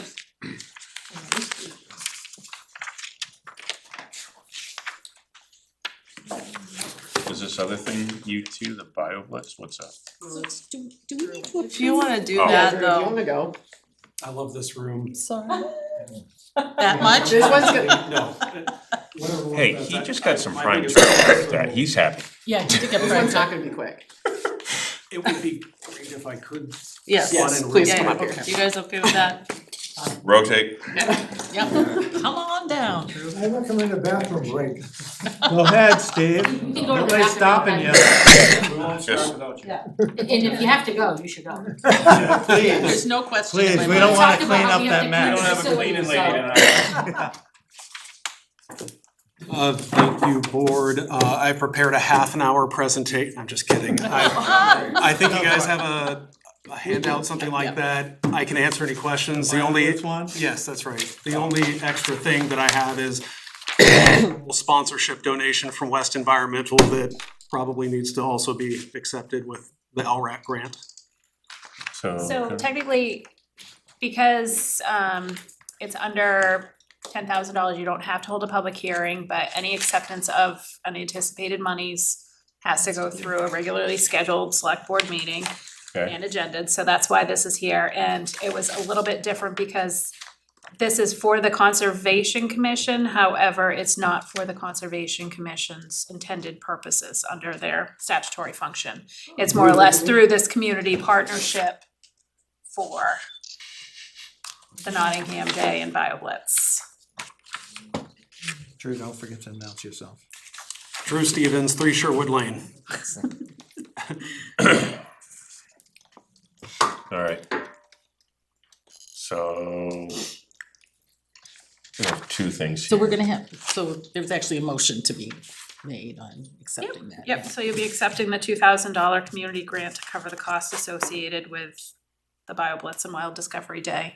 And then LRAC has also provided a memorandum of understanding for how the funding works, reimbursement of expenditures. We have to front the money and then seek reimbursement. And I have a check here for $200 from West Environmental as an additional sponsor for the BioBlitz and Wild Discovery Day. See, you bring money. Good, nice, man. I have a personal question. I've been assigned to do a SCAT identification table by the Friends of the Library. Excellent. Do I need to let you know or sign up or? You need me to help you find scat? Cause I can do. No, I Okay. got plenty. We've got a lot of scat cards and things like that, I Oh, think. you do? Yeah. Oh, We're getting fantastic, the Fish and Game, well, I don't know if their track kit also has scat, but we'll at least have track card or access. track and scat cards and things like that. So I'm supposed to set up a table, but I wanna, do I just let you know that I will be there with my table? Yeah, that would be great so that we can plan the Okay. space for you I'll and be in touch. everything. Thank you. Make sure you clean that up after. Just leave it at Marston. It's natural. It's bio. And so Adding we've up the got, conversation. So just quickly, Really the saying. Nottingham BioBlitz Wild Discovery Day is Saturday, May 2nd that's correct. at Marston Farm Recreational Area. Yep. And it looks like it is over the time period of 9 to 1. That's right, with an early morning bird walk at 7 AM at Turnenko. So a slightly different place Nice. because Turnenko is a great spot for migrating birds. And we have Steve Hale from Open World Explorers who donated his time and expertise to lead that walk as well. Awesome. The guided walks are registration required. We have a limit of 15 per walk, so we just want to make sure that the group leader isn't inundated by too many people to actually properly lead a walk and make it informational and educational to everybody. And for more information, you would look for nottinghamwild.org for anybody listening currently. So the conservation, go ahead. So you've already set the date with the rec department for this right here. The fields aren't being used for anything. That's correct. We've How'd been, that process go? Plan. Good? I went good. All right, good. Just making sure. Okay, good. They give you a hard time? Just asking. Do you have a rental agreement with them? Yeah. We do not. Community sponsored events. We are partnered with them. Yeah, we'll be Yes. there. and And this so event is also. the amount was $2,000 that the Conservation Commission applied and accepted and was accepted for a $2,000 community grant to cover the costs associated with holding the BioBlitz. Would you like me to go forward with that motion? Or do you need more time? I don't need any more time. Okay, anybody else? So I'm gonna move to approve and authorize the signing of the memorandum of agreement between the Lamprey River Wild and Scenic Subcommittee and the Nottingham Conservation Commission for the Nottingham Community BioBlitz and Wild Discovery Day 2026. It's in the amount of $2,000. I'll second that. Thank you. We have a motion and a second to sign on the MOU and to accept the $2,000 grant. All in favor? Aye. Aye. Thank you for your time, Drew. How about the additional sponsorship? Does that need a motion as well? Do we have to accept or is that just a fund? It's unanticipated funds, $200 For this purpose. for the, So you can for probably. this event in particular. And who's I it would- from? Mark West, West Environmental. Slide it on the table, but we make Yeah. a motion. All right, well, she's, Is it,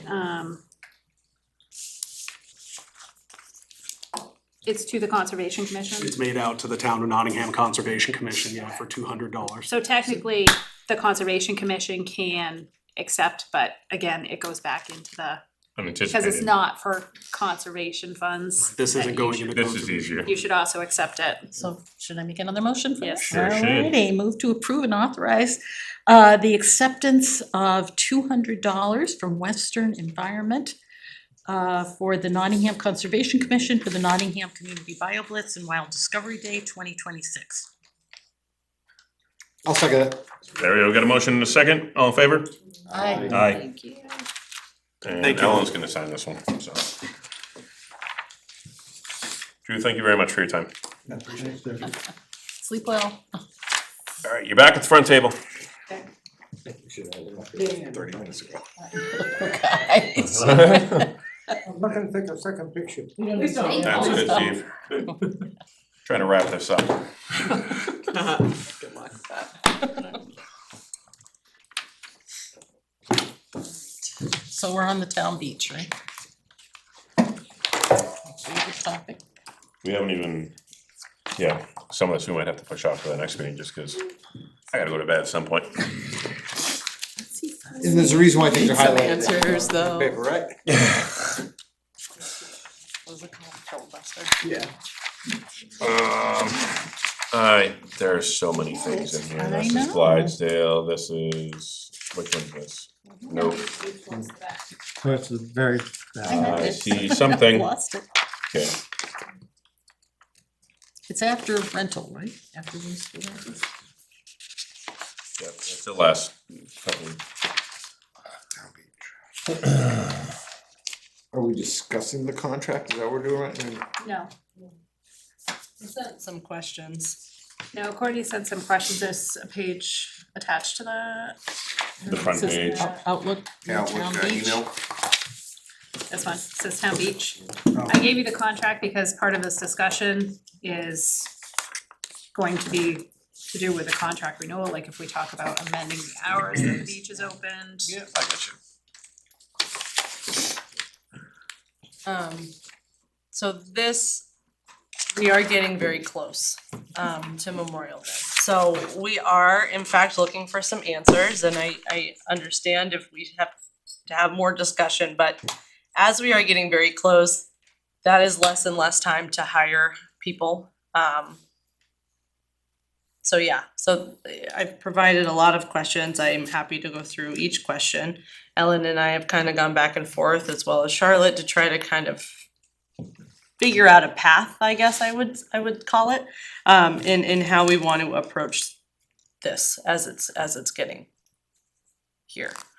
So I'm happy to do whatever you all want. Should we just go down the bullet Sure. points that you have? You had Sure. specific questions, right? What are the days and times the beach will be open this year? Not before Memorial Day. It's true.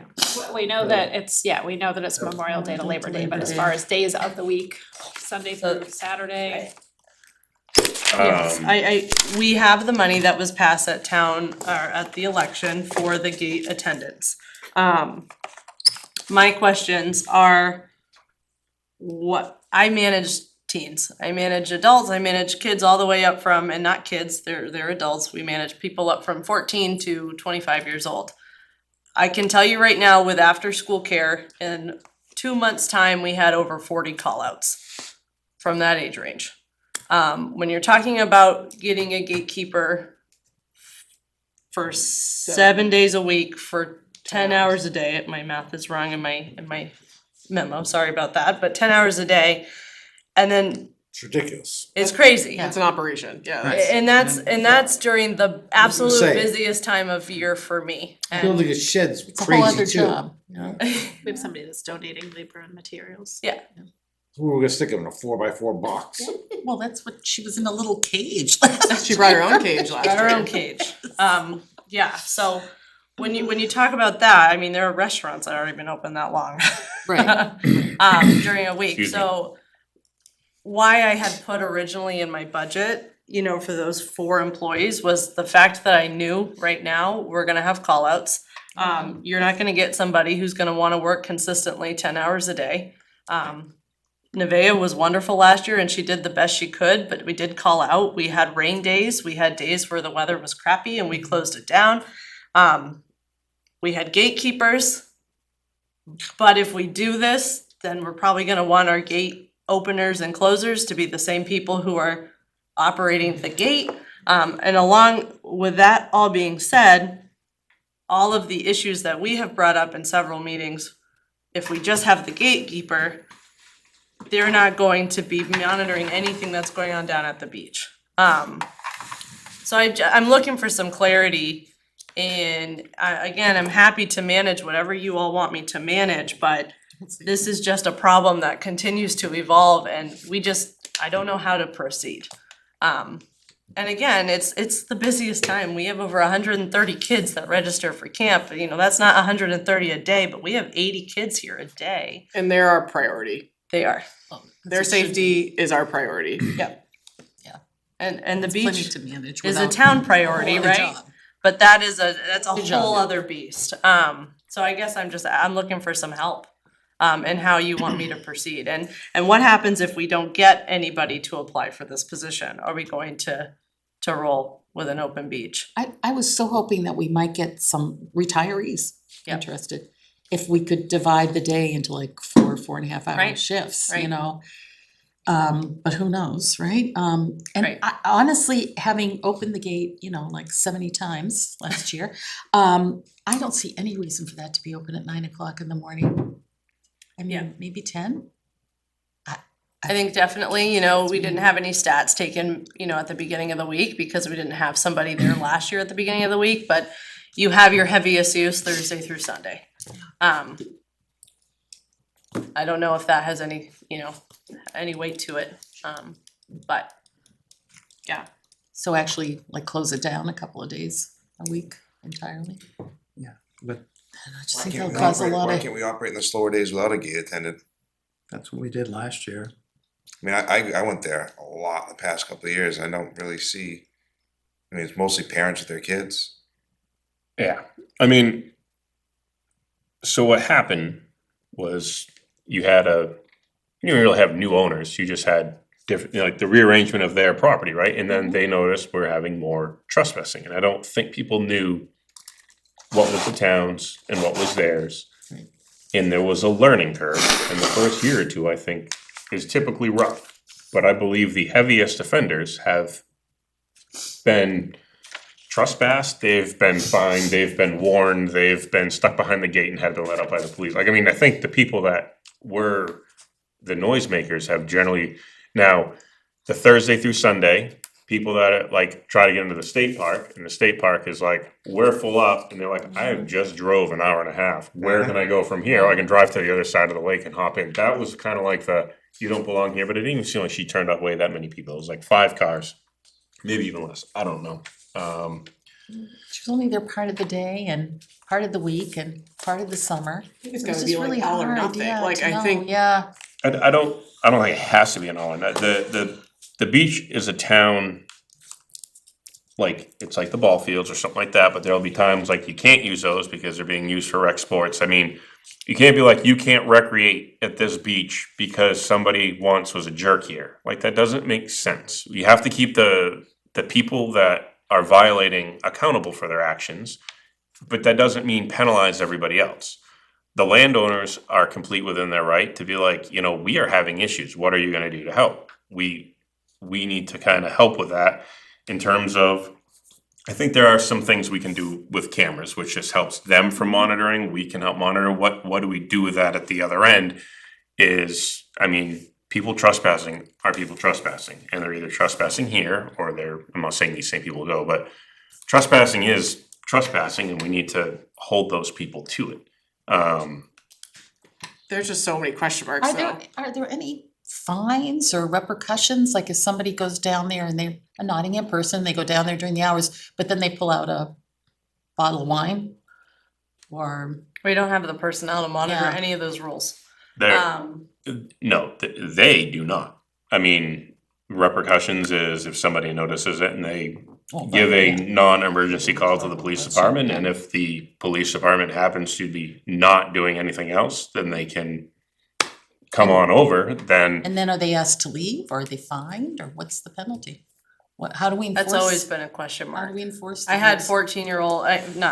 15-year-olds, that's the age that you can be a lifeguard. When we had lifeguards down there, I had 15-year-olds trying to tell people to stop smoking, right? And I had a guy walk and his dog pooped in the water right during swim lessons, and the guard said, "Hey, sir, can you please not do that?" And he said, "I can let my dog poop wherever he wants." So there's only so much you can do as far as that goes, and when you don't have a full staff there, it's unrealistic expectations. Those kind of people are gonna be a problem whether you have a. They person sure like are. that. They So- sure are. And they're usually worse too. Well, especially if they're A kids. minor who's. Yes, right, if you don't have They- adult supervision, that's.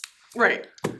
But I feel like we are unclear on if, do we need to open the beach to have someone there all the time? That is an unclear Decision that I Decision. think needs to be made. I do not believe that to be the case. I With all parties involved? don't believe that they wanted somebody there all the time. They don't want people on their property. Right. In our contract, it doesn't say anything about there has to be a hired employee to monitor in order for them to leave this open. But this has come up for what, the last 20 years or so? 20 or 30 That's- years, that's- that the idea of having a guard gate there and It started with the Okay. initial, it was in, yes. long time ago. And that was offered up as the owners of the time were providing, basically, they would allow us to put a structure on their property and not throw a fit about it. It doesn't even need a permanent structure, it could be on skids. Right, exactly. Correct. It's not. Which is essentially what this is gonna be. What are we talking about, the guard?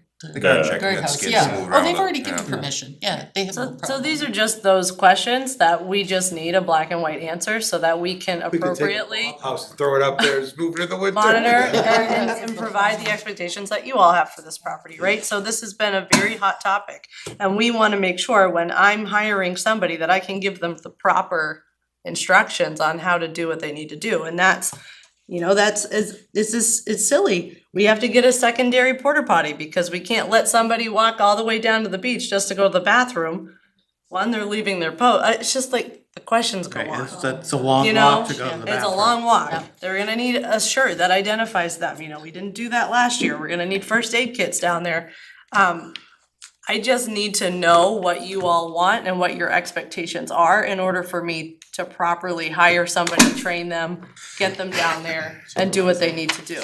Especially if that's gonna be under the recreation department's vision, right? Every day of the week's unreasonable to ask them to try to schedule that. Like the busy hours make sense, but And typically the busy, I don't think, the other issue was if we didn't have a gate attendant, is who was moving the gate. So there were two select people that moved the gate last year, most of the time, three, sometimes, it was a rotate. No, it was mostly Steve and Charlotte. I Correct. substituted a couple times. We'd get like a text message like, hey, I can't make it tonight, who can close the gate? Or it would be like, it closes at 7, but you're finishing up dinner and you get there at 7:15 or something like that. Those are how do we control the access to it? Like, do they need to be the gate attendant? Do they need to be at the beginning of the road? They could be a gate attendant, but if they're at the beginning of the parking lot area, they're still doing the same thing, but then they're able to use the facility, right? They're on our property, and then they're like, hey, can't be here, I need you to turn around, and then they, I don't know. This is a little off topic, but it seems again like a golden opportunity to try to negotiate with the state a little bit to at least add more to that dam access, which is the primary access onto the landowners, which causes all the brouhaha, right? What do you They're- mean? They're off. do There's you mean? absolutely nothing at the dam right now that tells you that you can't go across or There's signage. stand. There's signage. Wasn't the last time I was down there. The signage is gone, it's been torn off. And no one pays any attention to it. Well, it wasn't even there the last time I was there. I spent a lot of time at that beach last year. And there's absolutely nothing. There's not even a little chain across that. And that seems like a huge liability for the state, or maybe it's us, because the dam belongs to the state, but the land it's on belongs to It's the state. Nottingham. That's The the state the liability. dams is the state, so when I went over to the Mendham's project, and what's interesting is the exact same dam network, right? We have ours, we have Mendham's, and then there's the one at the end of Bow Lake. And the town of Bow had a 100-year contract that's why they can jump off their dam into the water, because they have an MOU with the state that it's like the town jumping area. Oh, We don't have that. and that's written in, no, we do not, no, we do But not. I'm just saying, like, We'd have to do that by Steve's it's house. not that you can't, it's we don't have anything with them about that. Now, typically, it's been easier to say, don't cross this little tiny metal bridge, because that keeps them off the grassy area beyond that, which then proceeds onto Right. the other landowner's property. Exactly, But exactly. And also, I mean, that beach is used by very small children. And we already heard there was one almost drowning from an inattentive parent. I mean, it's not that far from the dam for some little one to wander over there. I mean, I just, I don't like rules for no reason, but it's too late when somebody actually does get hurt. Can't fix stupid though. yeah, there's gotta be some at your own risk. And the parent doesn't pay attention, then Okay, but that's not answering your question, is it? So the beach can be open without, you're saying the beach can be open without someone, a gate attendant there? Correct. And that was in one of the landowners' conversations, they were like, we never said there had to be. They are using the gate attendant as a method to ensure compliance with everything else. So like they're thinking, this seems like a good idea, but I don't believe that they were mandating one all the time to be open. Now, we've generally shut down on cold, like They want rainy us to days. manage it. Huh? They want us to make the decisions. They don't wanna make the And they want you to decisions. manage the property. And they want us to Right. manage the property. Which is, And- I think, where we're struggling is that we Right. don't know Are what we to do. managing it? Yeah. Are we? So like at summer camp, I wouldn't say, hey kids, you have someone watching you 4 days a week, but you don't have people watching you 3 days of the week. So like that's where the struggle or like half being there, like that's why in my brain I'm like all or nothing. COVID, we did swim at your own risk, no one was there, we did nothing. That had its own set of problems, but this like half in between, I feel like also isn't working. Well, it still is swim at your own risk. You Yes. know, that's, I that, know. The, Talking about the the gate attendant attendant or is just. the beach? Well, we're talking about the. Yeah. The gate attendant, are they, they're not certified. No. no, they So just. they're not gonna do anything, they're not licensed. They're not doing anything over at the beach Right. except for Yeah. checking the people going into the beach. We're just worried about people checking checking the little tickets. stickers. So I'm looking for logistics. Yeah. I'm looking, at this Getting point, I'm looking for how sticker you checkers. want us to manage the beach. Hire somebody the best that you can to fill the position for the most, what you can do for there. I'm asking There you is though no what the set position hours is. for when that attendant's gonna be there. We'll have to make up the time wise here or there when the gate opens or closes, and we hope the days the attendants will be there. But people don't need to know that the attendant's only there from 4 to 2 on whatchamacallit day or whatever day. That's fine. I mean, cause you're gonna get people to call out, what are you gonna do? Somebody's gotta go unlock the gate. right, so where's that at? We wanna know that Who's answer. gonna close You the probably gate? have to call one of us. No offense, but you're not Who's very my reliable. number? I told I mean, Steve that's Welch the last only year way I'd it's gonna fire him be. if he wasn't my BOS member. It's a hard job to fill. It's a lot of It's a time. wicked hard job to fill. And you know what, you're gonna probably find, you're gonna stick somebody, you think they're gonna stand there by themselves and play on their phones for 8 hours? They're gonna get so bored they'll never show up the next Well, no, but day. I could see 4-hour shifts for 4.5 Yeah. hour shifts. Okay, so I mean, then we'll have to well, look hire at the- 12 people. Look at the lake Right. coast. So Not the looking for a important thing workshop, is we for just people need to make to a decision. just go in, use the road, stay at the beach, don't go wandering anywhere. Well, that's worked. I mean, right, I mean, that's the whole problem. If But it people has just- gotten better. Right, it Yes. has gotten better. Don't stray from the trail, don't stray from the beach. You know, it's pretty simple. It sounds You- simple. Yeah. You say simple like Yeah. here, but again, you have people that, you know, And people then speed, people you've got the drink and issue drive, with people do whatever, but Leah. sometimes the things catches up to them. And the lake coast people who are upset when people bring boats in and out of that area too. That They're not coming supposed from to the 'cause water most of the time. milfoil. I'm sorry? They're coming from the Yeah, water. they're- Sure. So But they- gate but attendant also isn't from- going to fix those Yeah. issues. Yeah. Cause the No. gate attendant's down by the road. And it wouldn't Again, fix the it's just issue either if we, it's if we your don't, expectations on if we how we like wanna close the proceed with beach this and year. people are on the beach, we're like, hey, look, a giant sandy area with nobody. Seems like a good place to stop. Yeah, I'd stop there. Oh, we're supposed to have signs, right? Okay, so you just want the position to however many people, however many hours we can The get best to that be. you can do. And then no Right, matter the what, the best beach you will can be do. open. The best you can do. Well, we still are gonna have to work through the other parts of that too with them, but. It's getting so I, close this is though. the Yeah, but problem, our- it's 8 weeks away, I mean, this is really close and It's been years of this been really close and it's been hard to pick up those pieces so close to the busiest time of our It year. even makes more sense to have the gate attendant sitting at the beach to monitor and do random sticker inspections. that's what we What do did they do last at- year. Do random random Easy for you to say. sticker inspections and stay at the beach and monitor as best you can. Just a presence with a shirt on will keep good people good. That's the Because, only thing we because do. we put on a fine last year for basically being there if you weren't supposed to be there, and the fine, I don't, what did we settle on? $100. 100? Yeah. Right, made $100 fine if you were there. If you're parked, only if you were parked. Not if not for You me. were allowed to go there with other people, yeah, Yeah. I mean, like, I can You bring have to, people. you have to park there with a valid Nottingham facility sticker, or you get fined $100. It's part of the town's parking ordinance. Correct. But So- there is not a fine for somebody that is at the beach that shouldn't be. Right, cause You'd have we to could. check We don't IDs have at that anyone point. to, yeah. Because We have we to do check not IDs have, to get we that don't without- have. Yeah, You And I've can't make never- a gate attendant find Everybody- people. yeah, but I mean, it was just to keep people No, out of the, It has to be a So how do you ticket. enforce that? Do you Yes. call the police to Right. have them come Yeah. down and write a ticket? That's Yeah. exactly what happens, that's why we go down there, we get called Right. down there when people cross the dam and they trespass on Don and Joe Fernald's property. But what about That's when but what we if get they're called. parked there and they don't have a They sticker? don't, nobody, they see the signs and they don't, we did not write any tickets for parking, people understand that they can't park there. There's a trespassing issue Not at 7 because- o'clock at night? because people live out there now and they have an issue with it. No. Does that make sense? Yeah, but And so they call us and we do our job. We do our job dictated by how we do it. We don't arrest everybody that goes down there for trespassing because honestly, that's insane. Yeah. Is that what we wanna do to people? No. Correct. No. And then when we actually did arrest somebody, the owners got mad at us because they knew them and they were friends. Okay. So we don't play those games. Ay, ay, ay. The owners have asked you to manage the beach. Right. And they're asking you for specifics. right, Like somebody to open and close the gate, cause obviously they can't do it. that part we have to figure out. The signage needs, Well, at least we have money If- set aside.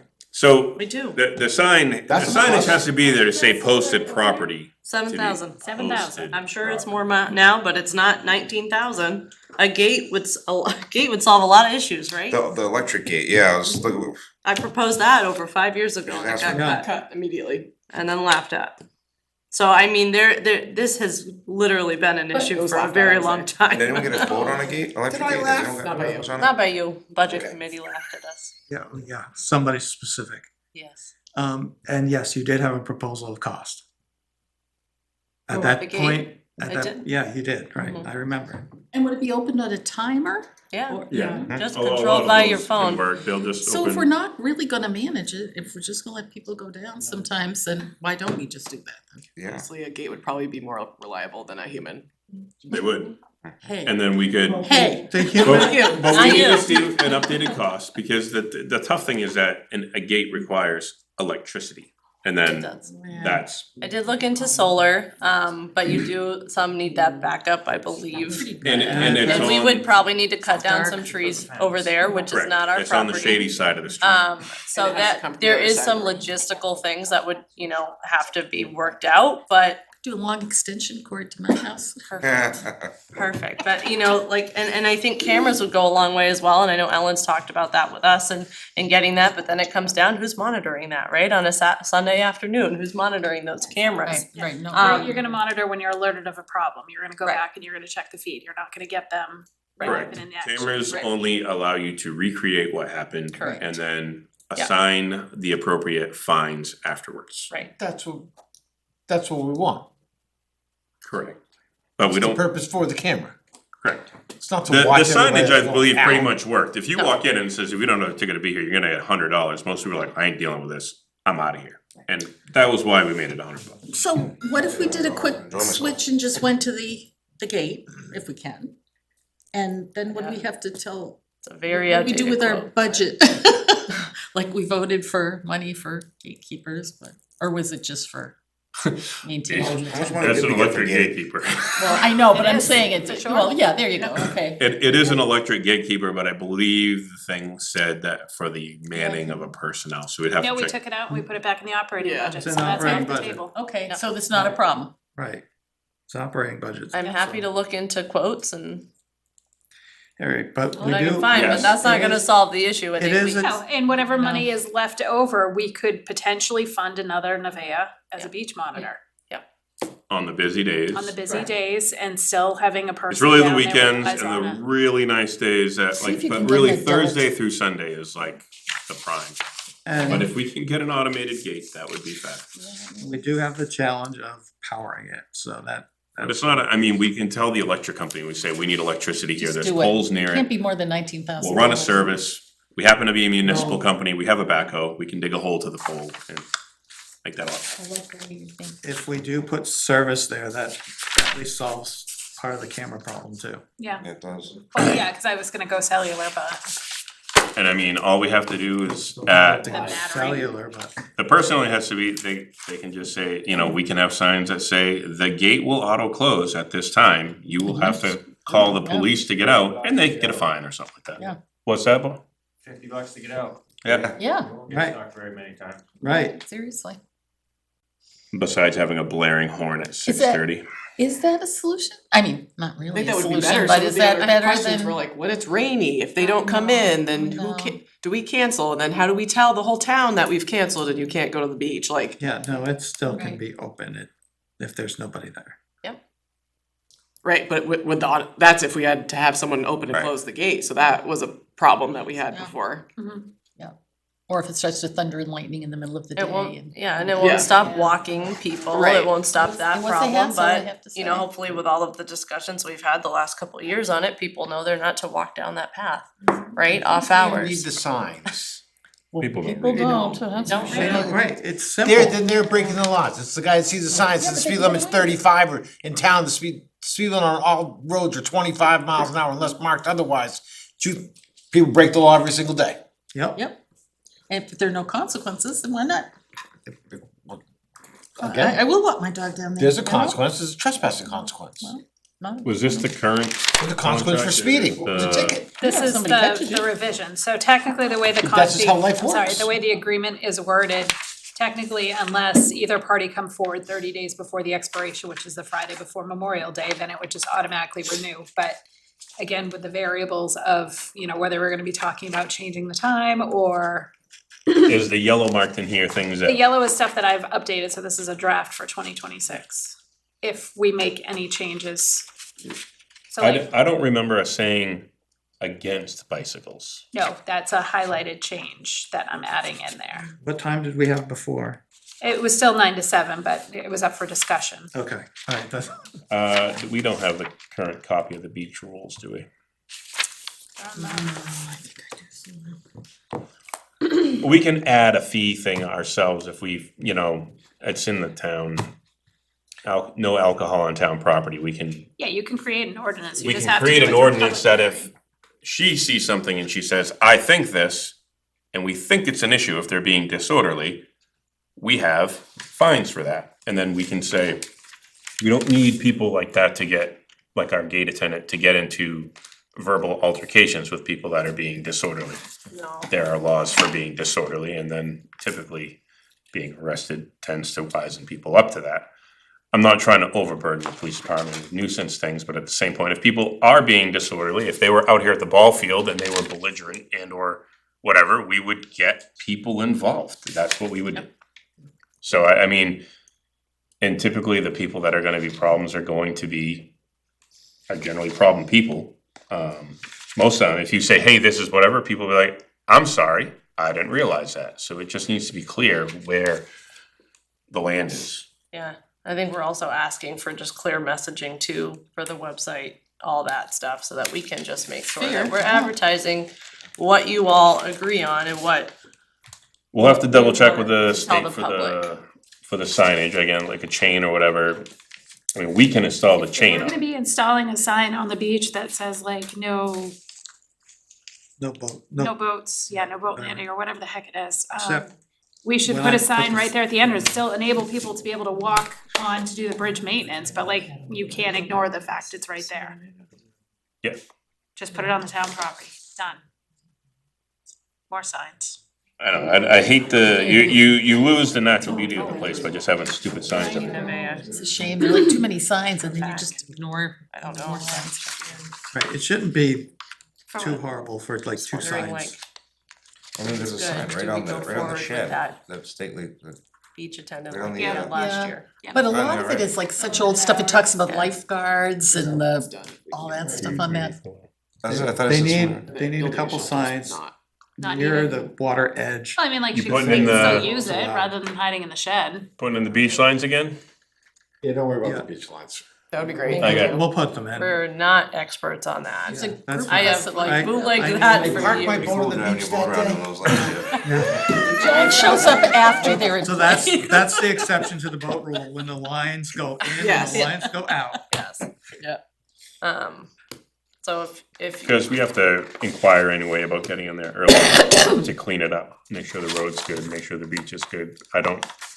We've had volunteers in the past that have cleaned up the beach that were not town employees, they were the. Which is gonna happen again, Yep. right, marshaled the forces. having the gate candidates actually be able to sit on the beach and not have to sit in the mosquito ridden woods and just do random sticker checks, are probably better for your employee too, closer to the toilet. To have access to the shed if she wants to go in there out of the shade, you know.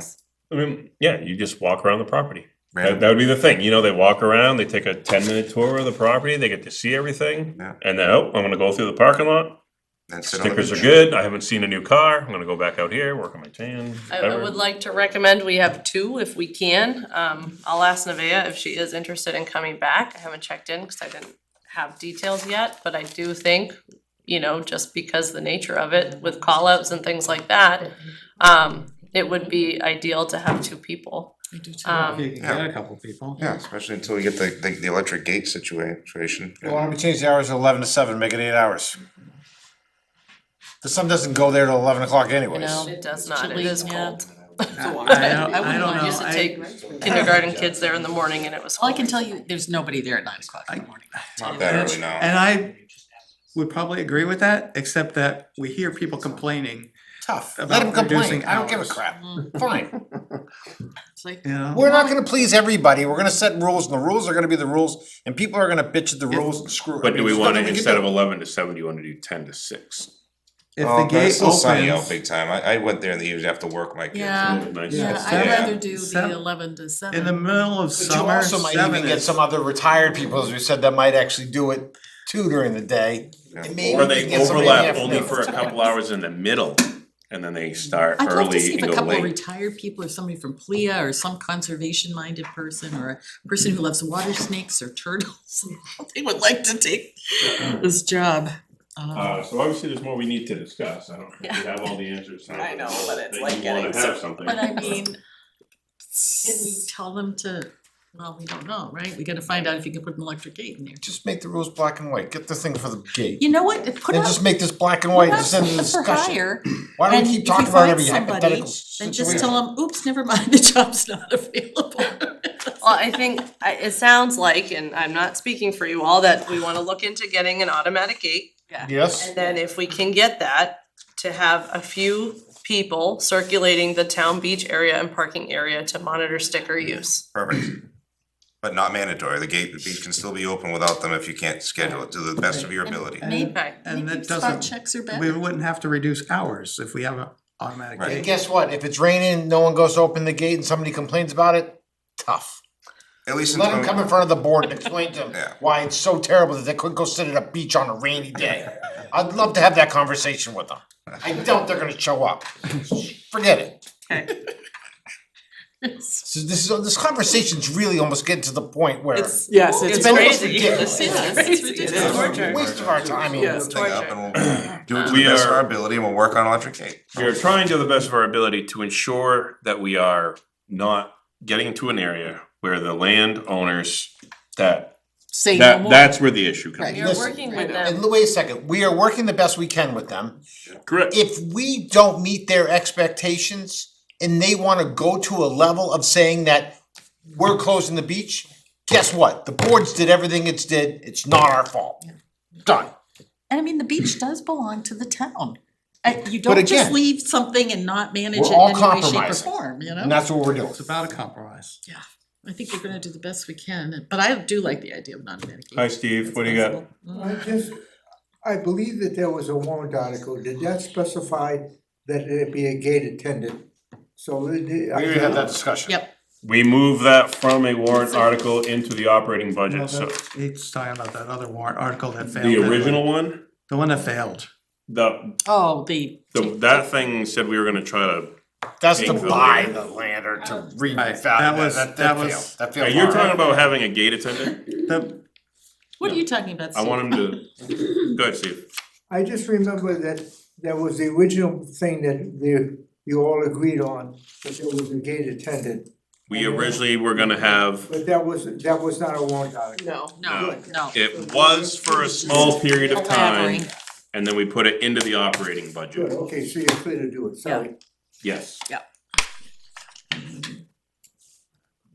I don't know what else to discuss on this right So I now. guess, I will do my homework and I will start researching gates. I like where we're at with it though. Present you with Do some you- options and And we'll can go just from there. recycle the job ad for Perfect. beach attendant from last year, see what we Perfect. get, and we'll fill whatever time slots we can with what we get for applicants. bring it to the Great. legacy leaders and the pickleball people. Steve, I don't know if you want that. Steve, I You want know, a job? it could be. Yeah, move pickleball to the beach.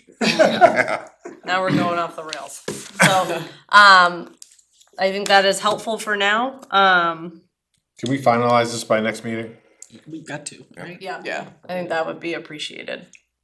So if anybody wants to put their ideas together, next meeting, at least come prepared to say, listen, these are the ground, we're gonna make it, and we'll all We just decide have on to right there decide. what it is. So you'll do the research? I will do Well, the the research research, he's doing is if we buy a gate, Right. Yeah, well, and I'll work with Ellen and we'll get the job application out and we'll see what we get. but we're still gonna have to have, even when the gate's open, we still have to have an attendant being at the beach, cause the gate's just opening and closing it. The attendant at the beach is checking to make sure the right people are there. Right, so you're that still gonna person's put never out the going job, away. yeah, they're We still have to putting put out the jobs, Correct. yeah, that's what I'm saying. Yeah, Um, and it's, And is it appropriate for one of us to try to contact the Dams Bureau? It would actually be nice for them to come back again in the fall and update us, but would it be appropriate to check just their kind of signs? say, hey, you know, this is a I liability, can reach we have back young out to children them. there.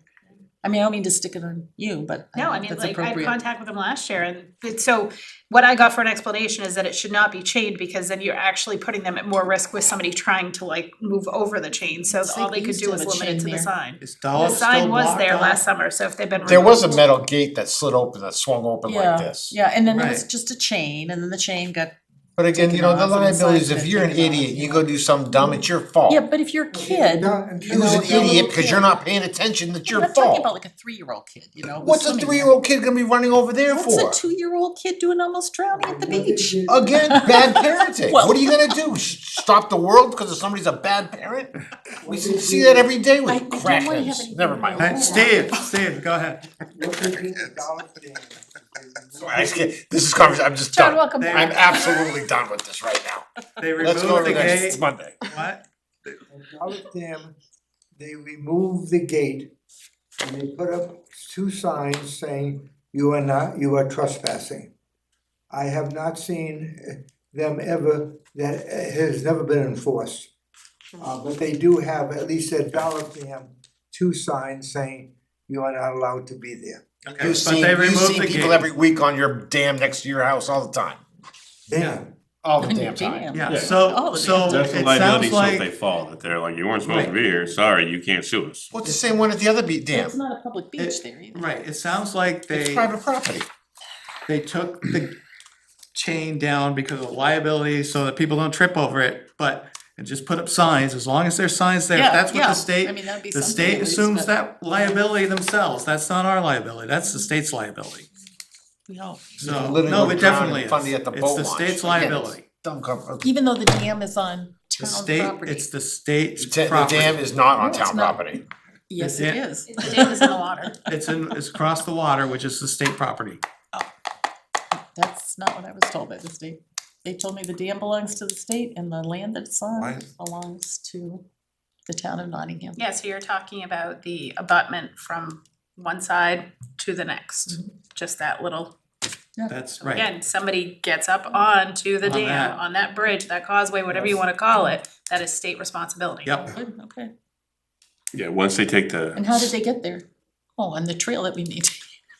that doesn't matter though, you've taken a step off from the, What are we trying to agree or disagree on right now? I think Charlotte's trying to, Liability is off. yeah, but. It's not our that's- problem. It's not our You're gonna go problem. for the bigger pocket, the state's bigger than the town, so, I am beat up. Are we on done? this. I hope Thank you. so. thank you. Thank you, guys.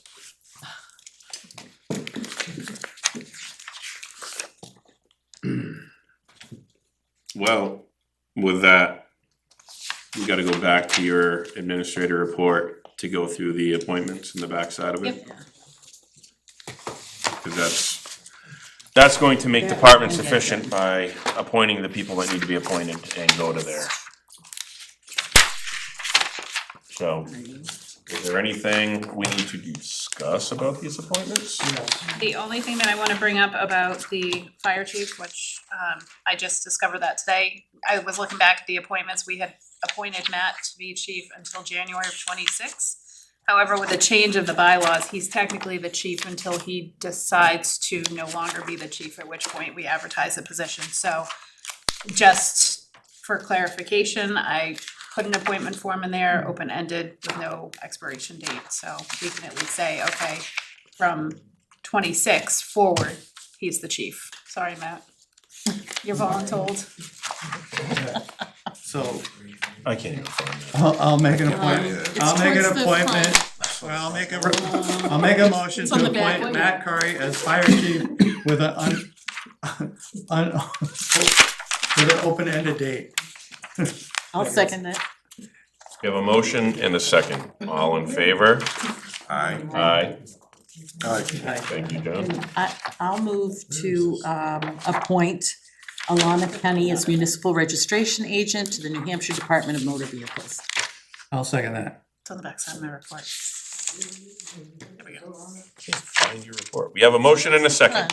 It's on the back of the Alana TA's will be report. the municipal agent to There the we go. Department of Motor Vehicles. Thank you very much.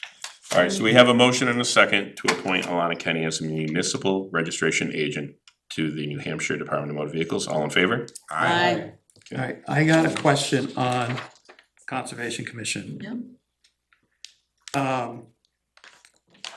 We don't have a seat on that board. Never have. No, I know we never have. Doesn't mean we shouldn't.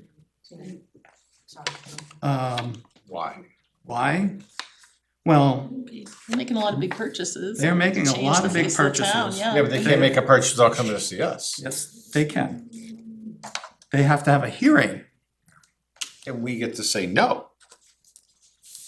not technically. They can spend the money, they can't acquire the land, because the land, you can, They your can't, yeah, they don't own the land. responsibility as select board, you're the only one that has control over the purchasing and disposal of land. So, If we said tonight that if three of us tonight said, we don't agree with you purchasing this land, we're not releasing the funds. We don't release the funds, I can't purchase the land. okay, I mean, you can ask her, I guess you can try to become I don't think we need, you're asking to like enforce. or- I- You guys would like to be no, like I'm a just planning board thinking- member, Just like, liaison. I Yeah. think that, I mean, there's 7 members on that board. If they have 2, because they're 3-year positions, they have 2 people every 3 years. And we have a select board person for a 1-year term every year. I think that would be in the best interest of the town. How big is their board? 7. So, but that would make it 8. No, You're just saying we take one of their spots? right, Oh, because they're all technically appointee spots. They're not voted, they're not elected positions. They're appointed by the They're select board. appointed by the select board.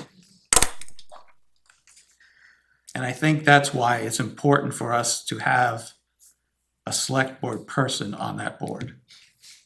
I don't see anything wrong with that, and I don't either, but then we'd have to not move to appoint all of these Somebody, individuals, correct. right? Right, which is why I wanted to bring this up before we made any appointments.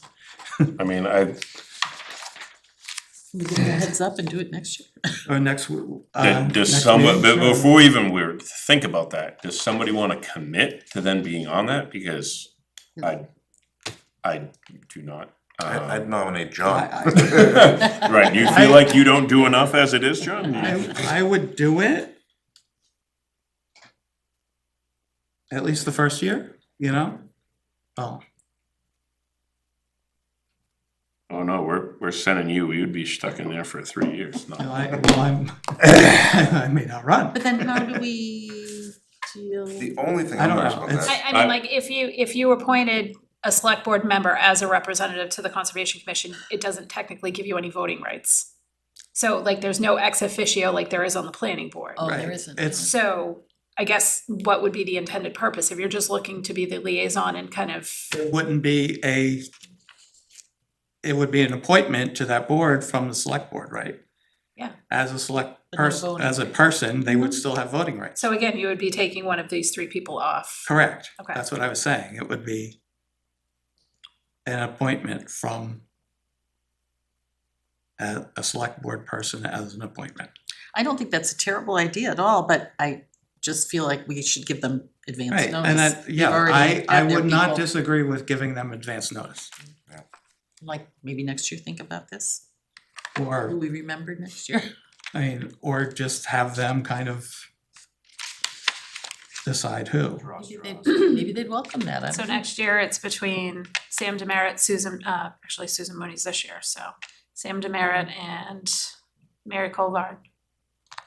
I mean, it's a lot of money in this town that goes through that office, or that department, whatever you wanna call it, commission.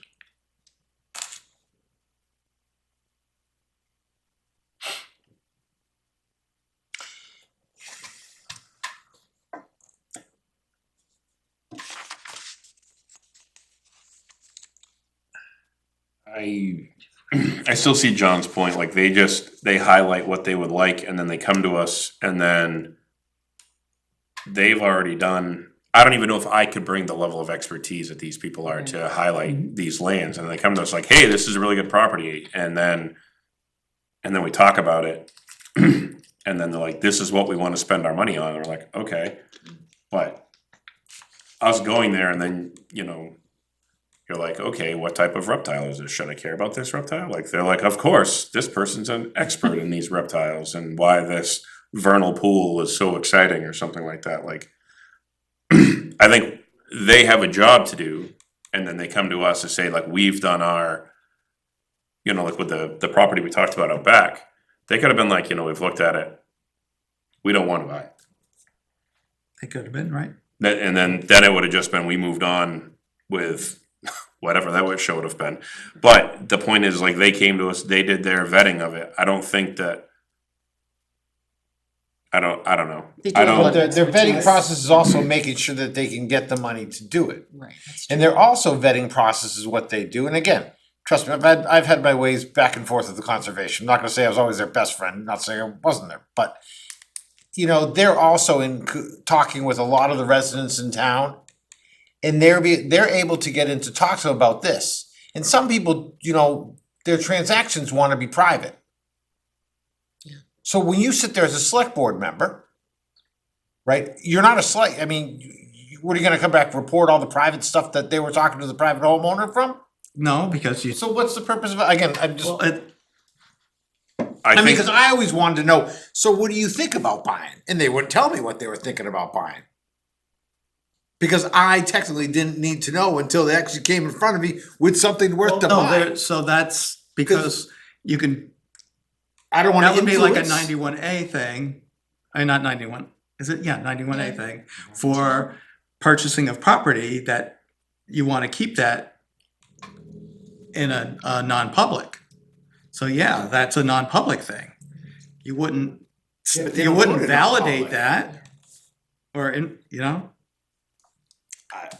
I don't, you know, like, I think some people, they don't, until the conservation, and then they come to us and like, hey, we've gone through all this, like that one that went on the other side of the Pawtucket, it was like, it finally came through because the people that are trying to put it into conservation and how much it takes to get to that point, they typically don't wanna be harassed for their land or whatever, if somebody finds out, and then.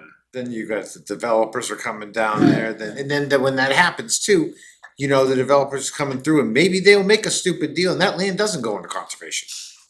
I'm gonna just cut this. But yeah, Let's take a just quick drop it. vote. Do we think that a member of the select board should become a member of the conservation committee? Not this year. All in favor, say aye. do we think they should or Should. I All think we those should. against? This year. I'm against. Sorry. Alright. I- Sorry, John, I couldn't Yeah. keep going around. It's 10:13 No, and 4 yeah, o'clock's coming I really mean, late. I think it's important, but So, With that, do I have a I think nomination? attending a meeting would be good. You can go sit at any meeting you want with them. Okay, can I make the motion? Sure can. Okay, I'm gonna move to appoint the following individuals. Deborah Kimball, Cheryl Smith, and Susan Mooney to the Conservation Commission For a term of, for a term of 3 years. 3 years, thank you. I have a motion. The names again? Deborah Kimball, Cheryl Smith, and Susan Mooney. Thank you. I have a- Got a motion and a second, all in favor? Aye. Aye. I'm going to make a motion to appoint the following individuals to, as library trustees. Allison Friend Gray, Karen Quinn, and Christine DeBrio for a term of, is that 3 years also? 1 year. Yeah. Okay, oh, wow. Seems short. Second. I have a motion and a second, all in favor? Aye. Aye. When, who are they again? Allison Friend Gray, Karen Quinn, Oh, Quinn, okay, and Christine DeBrio. thank you. Okay, so we did all those. All right, library agreements? Any discussion needed? That No? was the one. It's the same the same agreements that we had in place last year, no changes. It's just an annual agreement that they wanted to have in place with the town, so there's a mutual understanding of. Okay. This is the beach So site. I'll make a motion that we agree to and sign the memorandum Understanding? Memorandum of understanding, it doesn't say on here, that's, okay, there it is. Memorandum of understanding for maintenance and contracted There you go. services. I'll second that. I have a motion and a second, all in favor? Aye. Anything else there? Letter The of letter of agreement. Letter of agreement. I'll make a motion that we agree to the letter of agreement for calendar year 2026 pertaining to appropriations, payroll, and benefits processing. I'll second that. I have a motion and a second, all in favor? Aye. Aye. All right, Oh, we need to do the performance bond. Any? Did we Any get- discussion for the performance bond? did we get the, We've already did the, Huh? that's the Lamprey River Advisory Committee that we did with Drew. Already did That that. was number 3. did we get the Oktoberfest is done. the CMA. the CMA, yeah, CMA. So they back-checked the estimate the best they could. The estimate they submitted seems reasonable. They're missing a couple of roadway signs, but those are minor costs and probably not worth commenting on. Okay. Alright, so CMA agrees, then I will make a motion to approve the performance bond for the remaining work to be completed on phase 2, Lipizan Drive of Robert DeBerto's Mitchell Road subdivision for the amount of $272,200. I'll second that. I have a motion and a second, all in favor? Aye. Alright, we finally made it through that. And Thought I'm out here for something. That's They're fine. not just hanging out. I didn't think so, that's fine. what's that? Non-public. Alright, what is this Eversource Energy thing and where can I find it on? It's just an assessing letter. It has to come from you as the assessing officials requesting their inventory of, Properties and. no, it's the attachments to the utility poles. It's very specific. Okay. We did the, where it, I don't think it's on your signature file. Oh. Got added in the assessing items. so do we just have, we have to make a motion to sign into this? Sure. I can't even find it. Oh, I remember reading that, that's, yeah, from the assessing thing, yeah. Is that the one we're gonna get the telephone company's gonna call us back and tell us that they're not gonna pay for it, so they don't believe this thing's right? Which we've been doing for the last 20 I years. know I saw it at some point. Alright, yeah, So I don't think email. this is, we have to make a motion for this or just sign it? No, just sign it. Yeah, this one's, there's no motion. They're gonna come back and tell us they don't wanna do it It's anyway. an annual requirement.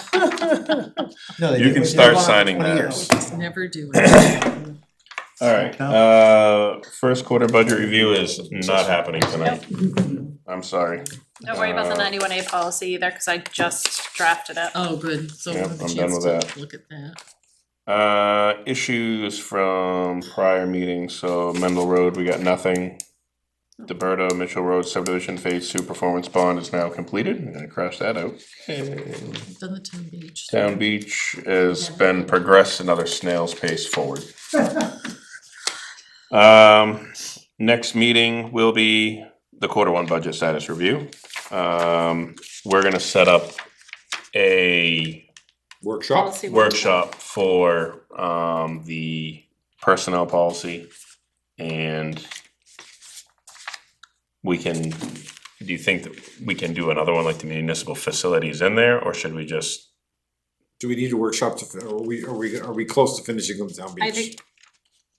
I think it, The only, I think, is just ensuring that the other half of the people signing, like, we just made a bunch of statements today, and then I don't think we have to have them, they can either come here in the next meeting, but Okay. if she forwards off to them, or if they're watching, and then they When's the can, next date of the meeting? that would be 4/20. I will not be here. You will not be here. So we get to do all the stuff. We're signing everything. Volunteering John for your. We'll do a workshop next week or later on this week. Does it have, if it's in the evening, I'm a tough sell. If it's during the day, I am better. Well, I work every single day and I get that. Well, I mean, I can't, I mean. I work Unless 4 we're gonna get up at days 6 and then I o'clock in the get a day morning. off, so- Joking, I'm joking. But we gotta make some headway on it. We get together. I don't, I work from home. I'm flexible.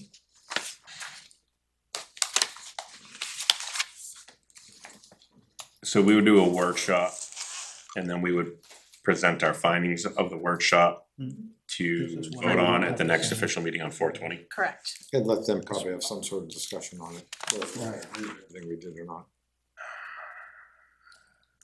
It's like a Sunday evening, or anything. It's fun. Yeah, I can do Sunday evenings, I don't care, I can do whatever day you want. do it. I mean, This Sunday my, coming up is fine. Works for you, Matt.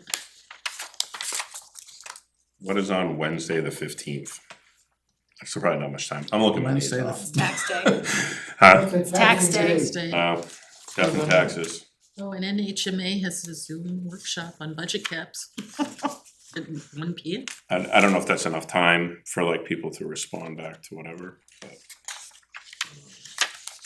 Well, we already got the referendum of what they're looking for, it's us to have the discussion of what we think about it. Right, And what we the think kind we're of changing, what we think we're going together with. yeah. It's I really- mean, Is it a workshop? or is it would be a- okay, what is- in my opinion, but. It's not, I mean, it's public, it's just what we Yeah. call a workshop, whether they wanna sit there and Yeah. attend, we just don't have to have them comment on it. 1, 2, 3, 4. Right.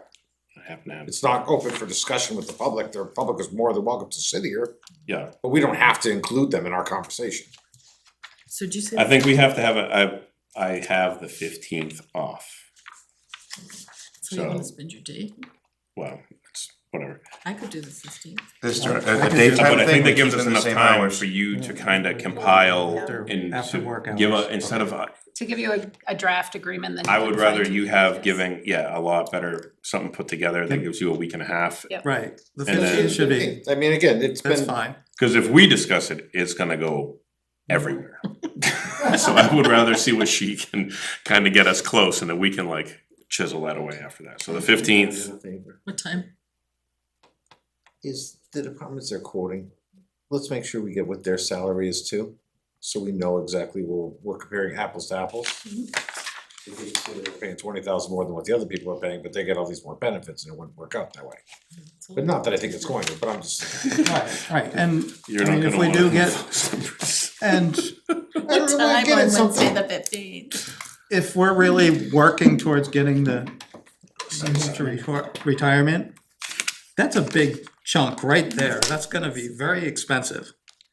And to add, you know, I'm in favor of giving the Again- people what they're worth, but we need to do it in steps. Yeah, I mean, yeah. on the workshop, we should cover all Right. that right there. We wanna get these people out of here, we wanna go home. All right, I told my wife I was 9, guess we failed on that one, but. yeah, like, so we've done all of this, we've talked So about four next fifteen, do you meeting. have a time for workshop? Morning, afternoon, It sounds like he's working, so it would be in an evening meeting, but I don't know what that conflicts with other.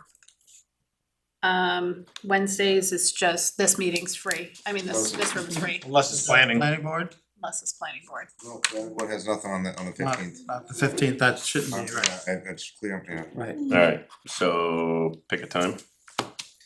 6:30.